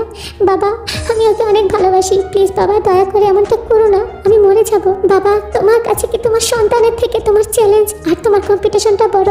আমার থেকে তোমার কম্পিটিশনটা বড়? আমার জীবনের থেকে, আমার ভালোবাসা ভালো লাগা থেকে তোমার ওই ইউনো আঙ্কেলের সাথে কম্পিটিশনটাকে বড় করে দেখবে? আমার ভালো লাগা তোমার কাছে কোনো দাম নাই। প্লিজ বাবা, প্লিজ আমাকে আমার স্বামীর সাথে সসম্মানে যেতে দাও। আমি তোমাদেরকেও ছাড়তে পারবো না, আমি ওকেও ছাড়তে পারবো না। আমার তোমাদের সবাইকে প্রয়োজন। আরেম চুপ, প্রত্যেকটা মানুষ চুপ। জঙ্কুক তের কান্না দেখে অটোমেটিক জঙ্কুক দাঁড়িয়ে দাঁড়িয়ে কান্না করছে। জঙ্কুকের ইচ্ছা করছে এই মুহূর্তে থেকে তার বুকে শক্ত করে জড়িয়ে নিতে। সে তাকে কতটা ভালোবাসে আজকে সে নিজের চোখে দেখলো। জঙ্কুক আর দাঁড়িয়ে থাকতে পারলো না। যে মুহূর্তে গিয়ে তের হাতটা ধরে উঠানোর চেষ্টা করবে, সঙ্গে সঙ্গে জিহব জঙ্কুকের হাতটা ধরে ছিটিয়ে সরিয়ে দেয়। খবরদার, আমার ভাস্তিকে টাচ করবে না। তুমি একটা বেয়াদব। তোমার সাথে থেকে এখন আমার ভাস্তি মিথ্যা কথা বলতে শিখেছে। এত বড় সেন্সিটিভ একটা বিষয় নিয়ে এসে মিথ্যা কথা বললো, নাটক করলো। সমস্তটা তুমি শিখিয়েছো। তোমার মতো বেয়াদবের কাছ থেকে এর থেকে বেশি আর কি আশা করা যায়? বুঝি সব বুঝি। তোমার মতো থার্ড ক্লাস ফ্যামিলির একটা ছেলে আমাদের মতো ফ্যামিলির মেয়েকে বিয়ে করেছো সম্পত্তির লোভে, তাই না? কি চাও? সমস্ত সম্পত্তি আত্মসাৎ করতে চাও? কিন্তু তোমার স্বপ্ন তো পূরণ হবে না। এই মুহূর্তেই তোমাদের ডিভোর্স হবে। তোমার মতো নিচু বংশের ছেলের কাছে আমি আমার ভাস্তি দেবই না। জিহবের এই সমস্ত কথা লিসা আর সহ্য করতে পারলো না। এগিয়ে এসে জিহবের গালে ঠাস করে একটা থাপ্পড় দিয়ে দিল। তোর সাহস তো কম বড় না? একমাত্র নাতি জামাই আমার, তার সাথে এভাবে কথা বলিস? কি বলছিস? কখন থেকে থার্ড ক্লাস ফ্যামিলি নিচু বংশ? তাহলে তোর রক্ত নিচু বংশই আছে। আমিও তো থার্ড ক্লাস ফ্যামিলির মেয়ে, আমার বংশ নিচু বংশের রক্ত আছে। তাহলে তোর শরীর থেকে আমার রক্তগুলো বের করে দে। তোদের সাহস কিভাবে হয় এত বড় সিদ্ধান্ত নেওয়ার? আমি তোদের মা এখন পর্যন্ত বেঁচে আছি। ঘোড়া ডেঙ্গিয়ে ঘাস খেতে যাবে না যেহব, একেবারে চুপ থাক। আর আরেম, তোকে বলছি আমি অনেক সহ্য করেছি। তোরা এতদিন যা করেছিস আমি কিছুই বলি নাই। আমি আর সহ্য করবো না। যদি জঙ্কুকের সাথে তুই না যেতে পারে, যদি ও জঙ্কুকের সাথে সংসার না করতে পারে, তাহলে মা হিসেবে আমারও তোদের বাড়িতে থাকার কোনো অধিকার নাই। কারণ আমিও থার্ড ক্লাস ফ্যামিলির নিচু বংশের মেয়ে। আজকে এই মুহূর্তে তোদের এই ড্রামা শেষ করবি, নাহলে আমার থেকে খারাপ কেউ হবে না। সে এখনো ওর বাবার পা দুটো জড়িয়ে ধরে বসে কান্না করছিল। জিনও পাশে দাঁড়িয়ে দাঁড়িয়ে কান্না করছে। একমাত্র সন্তানের চোখের পানি তার কিছুতেই সহ্য হচ্ছে না। আরেমেরও সহ্য হচ্ছে না। জিন গিয়ে আরেমের হাতটা শক্ত করে ধরে। সঙ্গে সঙ্গে আরেম জিনের চোখের দিকে তাকায়। জিনের চোখের ভাষা সে খুব ভালোই বুঝতে পারছে। মেয়ের কষ্ট তার সহ্য হচ্ছে না। আরেম আর একটা সেকেন্ডও দেরি করে না, সঙ্গে সঙ্গে দিকে টেনে তুলে তার বুকে জড়িয়ে নেয়। জিনের দিকে তাকিয়ে জোর গলায় বলে, কি হচ্ছে টাকে জিন? এভাবে দাঁড়িয়ে দাঁড়িয়ে বোকার মতো কান্না কেন করছো? দুপুর তো হয়ে গেছে। আমার একটা মাত্র মেয়ের জামাই বাড়িতে এসেছে, তুমি কি তাকে ডাল ভাত খাওয়াবে? কথাটি শোনার সঙ্গে সঙ্গে তে শক্ত করে তার বাবার গলাটা জড়িয়ে ধরে জোরে জোরে কান্না করে দেয়। জিহব আর একটা কথাও বলে না। মার কথা আর ভাইয়ের ডিসিশনে সে সহমত জানায়। চুপচাপ মাথা নিচু করে ওখান থেকে চলে যায়। তারপরে শুরু হয়ে যায় জামাই আদর করা। সবাই ব্যস্ত হয়ে যায় জামাইকে আপ্যায়ন করার জন্য। খুব ভালোভাবে জামাই আদর করা হয় জঙ্কুককে। বিকালের দিকে জঙ্কুক তেকে নিয়ে বাড়িতে ব্যাক করতে চাইলে ওরা কেউ আসতে দেয় না। সবাই মিলে একটা কথাই বলে, বাড়ি তো বেশি দূরে না, রাতের খাবারটা খেয়ে যাও। জঙ্কুক আর অমত করে না। রাতের খাবার খেয়ে তারপর রাত 9টার দিকে তেকে নিয়ে সে ব্যাক করে। মেইন রোড থেকে নেমে মাটির রাস্তা দিয়ে যখন হেঁটে হেঁটে দুজন বাড়ি যাচ্ছিল, জঙ্কুক একটা কথা বলছিল না তের সাথে। সে ভীষণ রাগ করেছে। এত বড় একটা সিরিয়াস ব্যাপার নিয়ে বাবা মার সাথে মজা করাতে সে এখনো ক্ষমা করে নাই তেকে। তে বিষয়টা খুব ভালোই বুঝতে পেরেছে। বাড়িতে থাকতেও শুধু বাবা মা, দাদি আর চাচার সামনে জঙ্কুক তার সাথে হেসে কথা বলেছে। আড়ালে জঙ্কুকের সাথে সে কথা বলে জঙ্কুক কোনো রিপ্লাই দেয় নাই। আর এখন তো রাস্তায় একটা কথা বলছে না। তে নিজে থেকেই জঙ্কুকের সাথে কথা বলার ট্রাই করছে। আগে থেকেই তে জঙ্কুকের হাত ধরে হাঁটছিল। জঙ্কুক ধরছিল না, কিন্তু তে শক্ত করে ধরে রেখেছিল। আকাশের দিকে তাকিয়ে তে বলে, জঙ্কুক কি তুমি আমার সাথে এখনো রাগ করে আছো?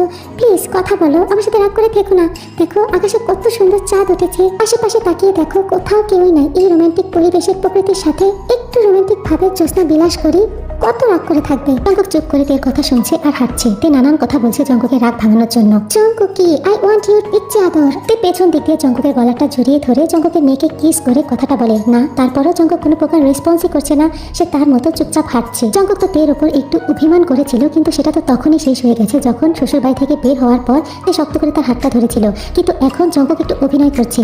বাসায় যেভাবে তার রাগটা ভাঙিয়েছিল এই স্টাইলটা তার খুব ভালো লেগেছিল, কিন্তু তখন টেনশনের জন্য অতটা উপভোগ করতে পারে নাই। তাই ইচ্ছা করে এখন এইরকম করছে। সে দেখতে চাচ্ছে তে তার রাগ ভাঙানোর জন্য আর কি কি করতে পারে। তে জঙ্কুকের সামনে গিয়ে দাঁড়িয়ে পড়ে, জঙ্কুকের গলাটা শক্ত করে জড়িয়ে ধরে জঙ্কুকের ঠোঁটে কিস করে, সফট সফট কিস করছে আর মিষ্টি মিষ্টি কথা বলছে। কিন্তু কিছুতেই জঙ্কুক কথা বলছে না, সে শুধু তের মুখের দিকে তাকিয়ে আছে। জ্যোৎস্নার আলোতে দেখে খুব সুন্দর লাগছিল। জান আর কি করব, কি করলে তোমার রাগ ভাঙবে বলো তো? আচ্ছা আমি তোমাকে একটা গান শোনাই। গানের কথাটি শোনার সঙ্গে সঙ্গে জঙ্কুক তের মুখের দিকে ভুরু কুচকে চোখ দুটো ছোট ছোট করে তাকায়। কি হলো, তুমি কি ভেবেছো আমি তোমাকে গান শোনাতে পারবো না? কথাটি শুনে জঙ্কুক একটু মুখটা অন্যদিকে ঘুরিয়ে হাসে। সঙ্গে সঙ্গে তে আবারও জঙ্কুকের গলাটা শক্ত করে জড়িয়ে ধরে জঙ্কুকের মুখটা নিজের মুখের কাছে নিয়ে আসে। করে দেনা ছোটি মোটি গলতিयों को माफ, इतना सा बस एहसान कर दे, तू जो है नाराज मेरी सांसें ना चले, मान जा तू जीना ये आसान कर दे, तू खोल मेरे दिल को और ले ले तलाशी, कोई भी न लेगा नाम तेरे सिवा, तेरे आँखों में दिखता जो प्यार मुझे, मेरे आँखों में भी तुझे दिखता है क्या? জঙ্কুক কি তুমি কেন হাসছো? আমার গান কি এখনো তোমার কাছে কিন্টার গার্ডেনের ছাত্রীর মতো মনে হচ্ছে? তো হাসলা কেন? এমনি। I love you Jungkook. আমিও। আমিও কি তুমি এখনো রেগে আছো? তাহলে বলো I love you too my love. Jungkook তেকে নিয়ে হাত ধরে হাঁটতে হাঁটতে বাড়িতে এসে পৌঁছে যায়। দরজা টোকা দেওয়ার সঙ্গে সঙ্গে আয়ু দরজাটা খুলে দেয়। তেকে দেখতে পেয়ে আয়ু তো ভীষণ খুশি হয়ে যায়, সঙ্গে সঙ্গে তেকে জড়িয়ে ধরে। বৌমা তুমি ফিরে এসেছো, বিশ্বাস করো আমি অনেক খুশি হয়েছি। তুমি ওভাবে চলে যাওয়াতে আমি অনেক টেনশনে পড়ে গিয়েছিলাম, ভেবেছিলাম তুমি হয়তো কখনোই ফিরে আসবে না। তুমি চলে এসেছো, আমি আর কিচ্ছু চাই না বৌমা। তুমি আর চলে যাবে না তো আমাদের ছেড়ে? না মা, কোথায় যাব? এটাই তো আমার বাড়ি, এখানেই থাকবো। আমি আমার বাড়ি ছেড়ে আপনাদের ছেড়ে কোথাও যাব না। আর তাছাড়া যে ঝামেলাটা হয়েছিল সেটা শেষ, এরকম ঝামেলা আর কখনোই হবে না মা, আপনি শুধু শুধু টেনশন করবেন না। আয়ু আর তের কথার মধ্যে জঙ্কুকের মোবাইলে একটা কল আসে। জঙ্কুক ফোনটা হাতে নিয়ে কলটা রিসিভ করে। ফোনটা জঙ্কুকের সহকর্মী করেছে, যাদের সাথে ও একসাথে কাজ করে। ওকে এখনই একটু ফার্মে যেতে বলেছে, কি যেন একটা জরুরি কাজ। জঙ্কুক ফোনটা রেখে আয়ুকে বলে, আম্মা আমি একটু ফার্মে যাচ্ছি, কিছুক্ষণের মধ্যেই চলে আসবো। কথাটি বলেই জঙ্কুক তের মুখের দিকে তাকায়। জঙ্কুকের কথাটি শোনা মাত্রই তের মনটা ছোট হয়ে গেছে, মুখটাও কালো হয়ে গেছে। সে ভেবেছিল জঙ্কুকের সাথে সে টাইম স্পেন্ড করবে। এখন যদি জঙ্কুক চলে যায় তাহলে কখন না কখন ফিরবে, এটাই ভাবছিল। তো সামনে দাঁড়িয়ে আছে, জঙ্কুক কিছুই বলতে পারছে না। হঠাৎ করেই তে জঙ্কুকের মুখের দিকে তাকায়। জঙ্কুক তেকে চোখ দিয়ে ইশারা করে বলছে কিছুক্ষণের মধ্যেই চলে আসবে। আসলে জঙ্কুকের তো যাওয়ার কোনো ইচ্ছাই করছে না, তারপরেও কাজের জন্য যেতে হবে, কাজটাও তো ইম্পর্টেন্ট। আর তাছাড়া বেশিরভাগ সময় সে রাতেই কাজ করে, ল্যাবে নানান জাতের ফসল আর বীজ সম্পর্কে গবেষণা করে। ওখান থেকে ওকে ডাকছিল। জঙ্কুকের চোখের ইশারা পাওয়ার সঙ্গে সঙ্গে তেও একটু চোখ দিয়ে ইশারা করে, ঠিক আছে কোনো সমস্যা নেই। জঙ্কুক দ্রুত পায়ে ওখান থেকে চলে যায় আর আয়ু তেকে নিয়ে ঘরের মধ্যে চলে যায়। কিভাবে কি করেছে, কিভাবে বাবা মা রাজি হয়েছে, ওকে আসতে দিয়েছে, সমস্ত কিছুই তের কাছ থেকে শুনতে থাকে। অলরেডি 10:30 বেজে গেছে। আয়ু আর বেশিক্ষণ সজাগ থাকতে পারছে না। গ্রামের বাড়ি, সে খুব সকালে ওঠে, তাই তার চোখে ঘুম পাচ্ছিল। তের কাছ থেকে বিদায় নিয়ে সে ঘুমাতে চলে যায়। আর জিমিন তো 8টার সময় ঘুমিয়ে গেছে। তে এসেছে, তার ভাই এসেছে, সেটা সে দেখেই নাই। কেউ আর কিছুই বলে না। কাঠের সিঁড়ি পেয়ে সে তার নিজের রুমে চলে যায়। নিজের রুমে ঢুকে একটা দীর্ঘশ্বাস ফেলে। কতদিন পর এসেছে, কখনো ভাবেই নাই এত সহজে এত তাড়াতাড়ি আসতে পারবে। ঘড়ির কাঁটা 11টা ছুঁই ছুঁই। জঙ্কুক এখনো বাসায় আসে নাই। তে একা একা বসে কি করবে কিছুই বুঝতে পারছিল না। হঠাৎ করে তার মাথায় একটা বুদ্ধি আসলো। সময়টা কাটানোর জন্য এর থেকে আর ভালো বুদ্ধি খুঁজেই পাচ্ছিল না, তাই যেমনটাই ভাবনা তেমনটাই কাজ। 12টার দিকে জঙ্কুক বাড়িতে ফিরেছে। চেষ্টা তো করেছে দ্রুত ফেরার, কিন্তু কাজ শেষ করতে করতে দেরি হয়ে গেছে। আর এত সহজে তো সবাইকে বলা যায় না যে আমাকে যেতে দাও, আমার বউ অপেক্ষা করছে, লজ্জার ব্যাপার। যারা সে নিজেও তো আসার জন্য পাগল হয়ে যাচ্ছিল, সেটাও তো প্রকাশ করা যায় না। তাই সমস্ত কাজ ঠিকঠাকভাবে মিটিয়ে আসতে আসতে 12:15 বেজে গেছে। জঙ্কুক দরজা ধরতে সঙ্গে সঙ্গে দরজাটা খুলে যায়। ভিতরে ঢুকে ঘরের ভেতর থেকে দরজাটা আটকে দিয়ে সোজা সিঁড়ি দিয়ে হেঁটে নিজের রুমে চলে যায়। কিন্তু রুমে গিয়ে সে কোথাও তেকে দেখতে পায় না। জঙ্কুক তাড়াতাড়ি করে তার রুমের বেলকনিতে চলে যায়, কিন্তু সেখানেও তে ছিল না। জঙ্কুক হঠাৎ করে একটু ভয় পেয়ে যায়, কারণ অনেক ঝামেলার পরে সে তেকে নিজের সাথে এনেছে, কিন্তু হঠাৎ করে কোথায় গেল। মুহূর্তেই জঙ্কুক ভাবলো যে হয়তো রুমে ভয় পাচ্ছিল, তাই মায়ের সাথে শুয়ে পড়েছে। এটা ভেবে জঙ্কুক নিচে নেমে যায়। আস্তে করে আয় রুমে উকি মেরে দেখে বিছানায় শুধু জিমিন আর মা ঘুমাচ্ছে। তাহলে তে কোথায় গেল? এই মুহূর্তে জঙ্কুকের ভীষণ ভয় করছিল। পুরো ঘরে তে কোথাও নাই, তাহলে তে কোথায় গেল? জঙ্কুক দাঁড়িয়ে দাঁড়িয়ে ভাবছিল। জঙ্কুক আবারও তার রুমে যাওয়ার জন্য যেই না সিঁড়িতে পা বাড়াবে, সঙ্গে সঙ্গে তার মনে একটা খটকা লাগলো। এত রাতে মেন ডোর ওপেন কেন? তার মানে তে কি তাহলে বাইরে আছে? কথাটি ভেবে জঙ্কুক তাড়াতাড়ি করে ঘর থেকে বের হয়ে যায়। উঠোনে দাঁড়িয়ে পুরো বাড়িটা এক নজরে দেখে নিচ্ছে। হঠাৎ করে পুকুরের পাড়ে যে বাঁশের একটা মাচা ছিল ওটার উপরে জঙ্কুকের চোখ যায়। বাঁশের মাচার দিকে তাকিয়ে জঙ্কুক ভীষণ ভয় পেয়ে যায়। জঙ্কুক সঙ্গে সঙ্গে টি শার্টের গলাটা একটু ফাঁক করে বুকের মধ্যে থুতু দেয়। সে ভীষণ ভয় পেয়ে গেছে এই সিন দেখে। ভরা পূর্ণিমার রাতে তে বাঁশের মাচায় পুকুর পাড়ে বসে আছে, তাও লাল রঙের একটা শাড়ি পরে। লম্বা লম্বা চুলগুলো খুলে একেবারে মাচার উপরে ছেড়ে দিয়েছে। হালকা সাজে অপূর্ব সুন্দর লাগছে। সে কোনো পরী থেকে কম না। জঙ্কুক তো এক নজর দেখে ভয় পেয়ে গিয়েছিল, না বুঝি তার পরীর সাথে দেখা হয়ে গেছে, এখন পরী তার ঘাড় মটকে দিবে। এইরকম ভেবে জঙ্কুক ভয় পেয়ে বুকে থুতু দেয়। তে ভীষণ দুষ্টু। এত সময় এখানে বসে বসে জঙ্কুক কি করেছে না করেছে সে সবটাই দেখতে পেয়েছে, কিন্তু একটা বারের জন্য জঙ্কুককে ডাকে নাই। সে মন থেকে চাচ্ছিল জঙ্কুক নিচে থেকে তাকে খুঁজে বের করবে। কোনো যে জঙ্কুক তার পেছনে দাঁড়িয়ে আছে সেটাও সে ভালোই বুঝতে পারছে, কিন্তু জঙ্কুক একটা পাও আগাচ্ছে না। ওখানে ওভাবে দাঁড়িয়ে দাঁড়িয়ে এক নজরে তেকে দেখছে। চাঁদের আলোতে পুরোপুরি স্পষ্ট থেকে দেখা যাচ্ছে, খুব মায়াবী লাগছে। এইরকম ভাবে তেকে দেখার ভীষণ ইচ্ছা ছিল তার। আজকে সেই ইচ্ছাটা পূরণ হয়ে গেছে, কিন্তু এত সহজেই এই দেখাটা যেন শেষ না হয়। কিন্তু সামনে আগাচ্ছিলই না, চুপচাপ দাঁড়িয়ে দাঁড়িয়ে দেখছিল। একটু একটু আর চোখে জঙ্কুককে দেখছিল। বিষয়টা সে বুঝতে পারছে জঙ্কুক তাকিয়ে দাঁড়িয়ে দাঁড়িয়ে দেখছে। তে তো ভীষণ লজ্জা করছিল। বাপের বাড়িতে এর সাথে এত পাগলামি করেছে, সন্ধ্যার সময় পাগলামি করেছে, কিন্তু এখন রাতের কথা চিন্তা করে সে লজ্জা পাচ্ছে, তার ভীষণ ভয় করছে। কিন্তু এত সবের মাঝখানেও সে জঙ্কুকের জন্য সেজেছে, নতুন বইয়ের মতো সেজেছে। কারণ জঙ্কুক চেয়েছিল তাদের মধ্যে ফার্স্ট নাইটটা একটু স্পেশাল হোক, একটু সুন্দরভাবে হোক। সে কারণেই তে নিজেকে সাজিয়েছে শুধুমাত্র জঙ্কুকের জন্য। জঙ্কুক তাকিয়ে থাকতে থাকতে এক পা এক পা করে তের কাছে আগায়, ঠিক তের পেছনে গিয়ে দাঁড়ায়। জঙ্কুক ইচ্ছা করে তের অনেকটা কাছে গিয়ে দাঁড়ায়। তের পিঠ জঙ্কুকের বুকের সাথে টাচ করছিল। সঙ্গে সঙ্গে তে একটু কেঁপে উঠেছে, তার একটু লজ্জা করছে। তে কথা বলছে না দেখে জঙ্কুক ইচ্ছা করে তার বুকটা তের পিঠের সাথে একটু নাড়াচাড়া করতে শুরু করে। তে বেশ ভালোই বুঝতে পারছিল জঙ্কুক এটা ইচ্ছা করে করছে। সঙ্গে সঙ্গে তে একটু সরে যেতে লাগলেই জঙ্কুক তার দু বাহুর মধ্যে তেকে আবদ্ধ করে ফেলে। খুব শক্তভাবে পেছন দিক দিয়ে তেকে জড়িয়ে ধরে তের পেটের উপরে দু হাত রাখে। সঙ্গে সঙ্গে তে জঙ্কুকের হাত দুটো তার পেট থেকে ছাড়ানোর চেষ্টা করে। বাপের বাড়িতে সে যে এত পাগলামি করেছে সেটা শুধু জঙ্কুককে হারানোর ভয়ে ছিল। আসলে মানুষ যখন ভালোবাসার মানুষকে হারানোর ভয় করে তখন এরকম পাগলামিই করে। তেও পাগলামিটা করেছে, কিন্তু এখন সে খুব ভালো করেই জানে তার সাথে কি হতে যাচ্ছে। সে সেটার জন্য প্রস্তুত, কিন্তু তার ভীষণ ভয় করছে, কারণ জঙ্কুক তো আগেই তাকে বলে দিয়েছে তাকে সামলানো এত সহজ না। জঙ্কুকের কথাটা তার মনের মধ্যে ঘুরছিল। তে আবারও জঙ্কুকের হাতটা তার পেটের উপর থেকে সরানোর চেষ্টা করার সঙ্গে সঙ্গে জঙ্কুক তের ঘাড়ের মধ্যে একটা লাফ করে দেয়। তে জঙ্কুকের বাহুর মধ্যে ছটফট করছিল। কি করছেন? আমি ব্যথা পাচ্ছি তো। জঙ্কুক তো তার ঠোঁটটা একটু তের ঘাড় থেকে সরিয়েছিল। এই কথাটা শোনার সঙ্গে সঙ্গে সে আরেকটা লাফ ব্যাট করে দেয়। এবারও আরো জোরে দিচ্ছিল, ছাড়ছিল না। ছাড়ুন না প্লিজ, কি করছেন? ব্যথা পাচ্ছি তো। কিন্তু জঙ্কুক তো দেখে ছাড়ছে না, দিয়ে তার ঘাড়ের ঠোঁট বসিয়ে দাঁড়িয়েছিল, কিছুতেই ছাড়ছে না। তের মনে হচ্ছে এখনই এই জায়গা দিয়ে বের হয়ে যাবে। প্লিজ লাভ, আমি ব্যথা পাচ্ছি, ছাড়ো আমাকে। কথাটি শোনার সঙ্গে সঙ্গে জঙ্কুক তার গভীর রাতে পুকুর পাড়ের চাঁদের আলো, তার সাথে বাঁশের মাচা, গাছের পাতার ঝনঝন শব্দ, সমস্তটা মিলিয়ে পুরোপুরি একটা রোমান্টিক পরিবেশ। এইরকম একটা রোমান্টিক পরিবেশে রোম্যান্স না করে কি থাকা যায়? আর সাথে যদি ভালোবাসার মানুষ থাকে, যদি হাজব্যান্ড ওয়াইফের সম্পর্ক থাকে, তাহলে তো কথাই নাই, কোনো বাধা নাই। আর তাদেরকেও বাধা দেওয়ার মতো কেউই ছিল না। ওভাবে বাঁশের মাচায় বসে দুজন করছিল। ও হাওয়াটা প্রচুর পরিমাণে গরম, দুজনেই ঘেমে যাচ্ছিল, দুজনেরই অনেক গরম লাগছিল। এটা তাদের ফার্স্ট টাইম ছিল জঙ্কুক আর তের মধ্যে। আগে তো অনেক হয়েছে, কিন্তু শুধু সেটা কিস পর্যন্ত সীমাবদ্ধ ছিল, কিংবা তের পর্যন্ত। কিন্তু আজকে জঙ্কুক আর কোনো বাধাই মানছে না, আর তেও কোনো বাধাই দিচ্ছে না। জঙ্কুক এই মুহূর্তে প্রচুর পরিমাণে গরম, আর তেও অনেক গরম, সাথে ওয়েদারটাও গরম। জঙ্কুক কোনো কিছু না ভেবে থেকে কোলে তুলে নেয়। এক পা করে হেঁটে যেতে লাগে পুকুরের ঘাটের দিকে।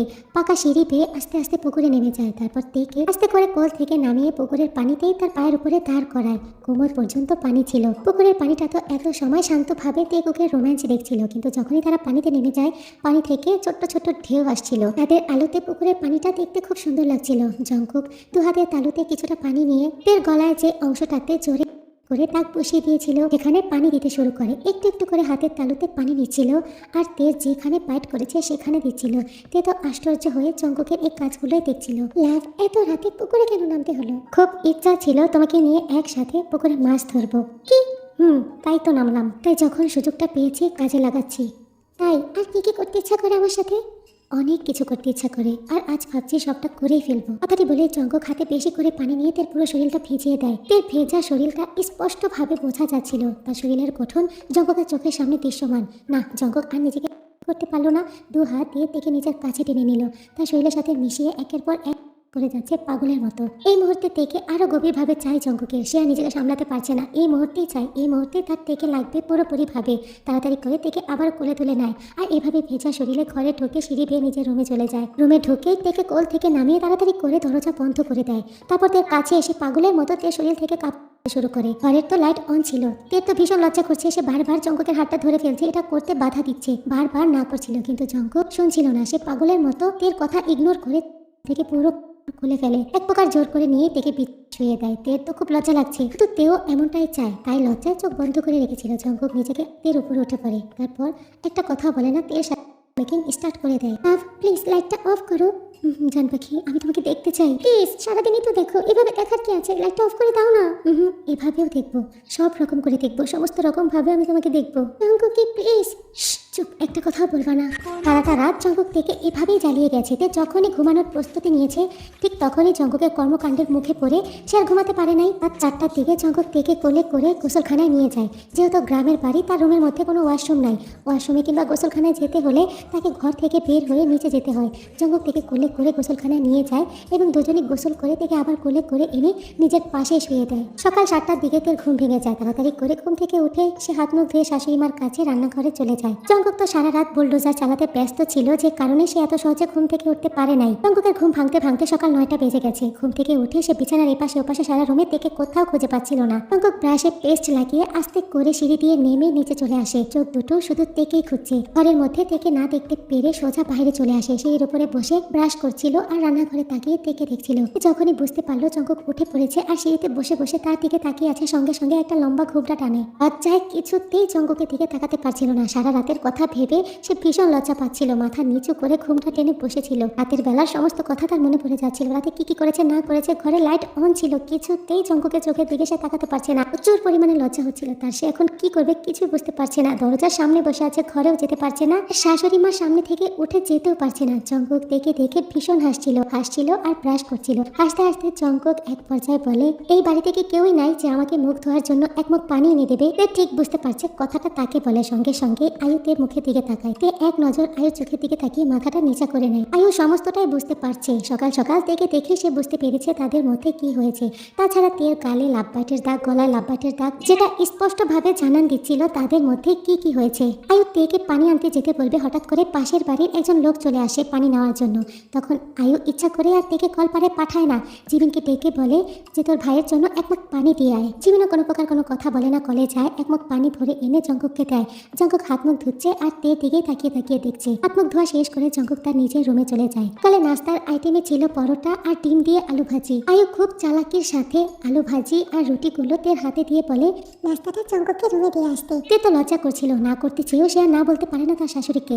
আস্তে আস্তে নাস্তার বাটিগুলো হাতে নিয়ে রুমে চলে আসে। এসে দেখে জঙ্কুক বিছানায় বসে ল্যাপটপে কাজ করছে। নাস্তার বাটিগুলো টেবিলে রেখে আস্তে করে যখনই রুম থেকে চলে যেতে লাগে ঠিক তখনই জঙ্কুক খপ করে তের হাতটা ধরে ফেলে, এক টান দিয়ে বিছানায় শুয়ে দেয়। নিজেও তের উপরে একটু ঝুঁকে যায়, মাথা থেকে ঘুমটাটা টান দিয়ে খুলে তের গালে নিজের হাত দিয়ে স্পর্শ করতে থাকে আর বলতে থাকে, জান পাখি, এত লজ্জা কেন পাচ্ছ? যা দেখার তো দেখে নিয়েছি, এখন লজ্জা পেলে কি লাভ? জঙ্কুক প্লিজ ছাড়ো, কেউ চলে আসবে। কেন ছাড়বো? তাছাড়া তুমি ঘুম থেকে উঠে চলে গেছো, আমি সকালে উঠে তোমাকে পাই নাই। তুমি তো সকালবেলা আমাকে আদর করলে না। সকালেও আদর করতে হবে? বাসি মুখে এত কিসের আদর? ওহো জান পাখি, তুমি কিছুই বোঝো না। সকাল সকাল বাসি বাসি বইয়ের আদর গুলো না আরো মিষ্টি লাগে। মানে কি? এর মানে তুমি আগেও বাসি আদর খেয়েছো? খেয়েছি তো, অবশ্যই খেয়েছি। এর মানে তুমি আমার আগে আরেকটা বিয়ে করছো? কি তোমাদের একটা দোষ? আমি কিছু বলতে পারলাম না, তার আগে থার্ড পার্সন টেনে নিয়ে চলে আসলা। বাসি আদর খেয়েছি তো, কিন্তু আমার বইয়ের, শুধুমাত্র তোমার। প্রত্যেকদিন সকালবেলা ঘুম থেকে উঠে আমি তোমার বাসি মুখটাকে অনেক আদর করতাম, অনেক চুমু খেতাম। তারপরেই তো আমি আমার কাজে যেতাম। তখন আমি তোমাকে লুকিয়ে আদর করতাম তে, কারণ আমি তো জানতাম না তুমি আমাকে ভালোবাসো কিনা। কিন্তু আজ থেকে আমি প্রকাশ্যে আদর নিতে চাই। এখন এত কথা বাদ দাও আর আমাকে আমার বাসি আদর দাও। সঙ্গে সঙ্গে খুশি হয়ে জঙ্কুকের ঠোঁটে একটা খুব শব্দ পাচ্ছিল। কাঠের সিঁড়ি দিয়ে কে যেন তাদের রুমে থেকে আসছে। তাড়াতাড়ি করে জঙ্কুক থেকে ছেড়ে দেয়। উঠে দাঁড়িয়ে নিচে জামাটা ঠিক করে নেয়। জিমিন ঘরে ঢুকে সোজা জঙ্কুকের সামনে এসে দাঁড়ায়। ভাইয়া, তোর সাথে আমার একটা কথা আছে। জঙ্কুক জিমিন ঘরে ঢুকছে দেখে তাড়াতাড়ি করে নাস্তার বাটিটা হাতে নিয়ে খেতে শুরু করে।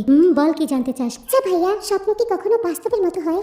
মানে কি বলতে চাচ্ছিস? আসলে আমি বলতে চাচ্ছি, আমরা যেগুলো স্বপ্ন দেখি সেগুলো পুরোপুরি বাস্তবের মতো দেখা যায়, একেবারে চোখের সামনে স্পষ্ট। কি দেখেছিস তুই স্বপ্নে, আর কি বলছিস সেগুলো উল্টাপাল্টা কথা? আমি স্বপ্নে দেখলাম তুই না ভাবিকে কোলে করে সিঁড়ি দিয়ে উপরে উঠছিস, আবার দুজনের শরীরে ভেজা। কথাটি শুনে জঙ্কুকের গলায় রুটি আটকে যায়। জঙ্কুক জোরে জোরে হেঁচকে নিতে শুরু করে। তে তো পুরোপুরি আশ্চর্য হয়ে গেছে। জিমিনের কথা শুনে কি করবে কি বলবে কিছু বুঝতে পারছিল না। চেয়ারের কিছু অগোছালো কাপড় ছিল, তাড়াতাড়ি করে ওগুলো ভাঁজ করতে শুরু করে। আর জঙ্কুক হেঁচকি দিচ্ছে দেখে জিমিন এক গ্লাস পানি নিয়ে জঙ্কুককে দেয়।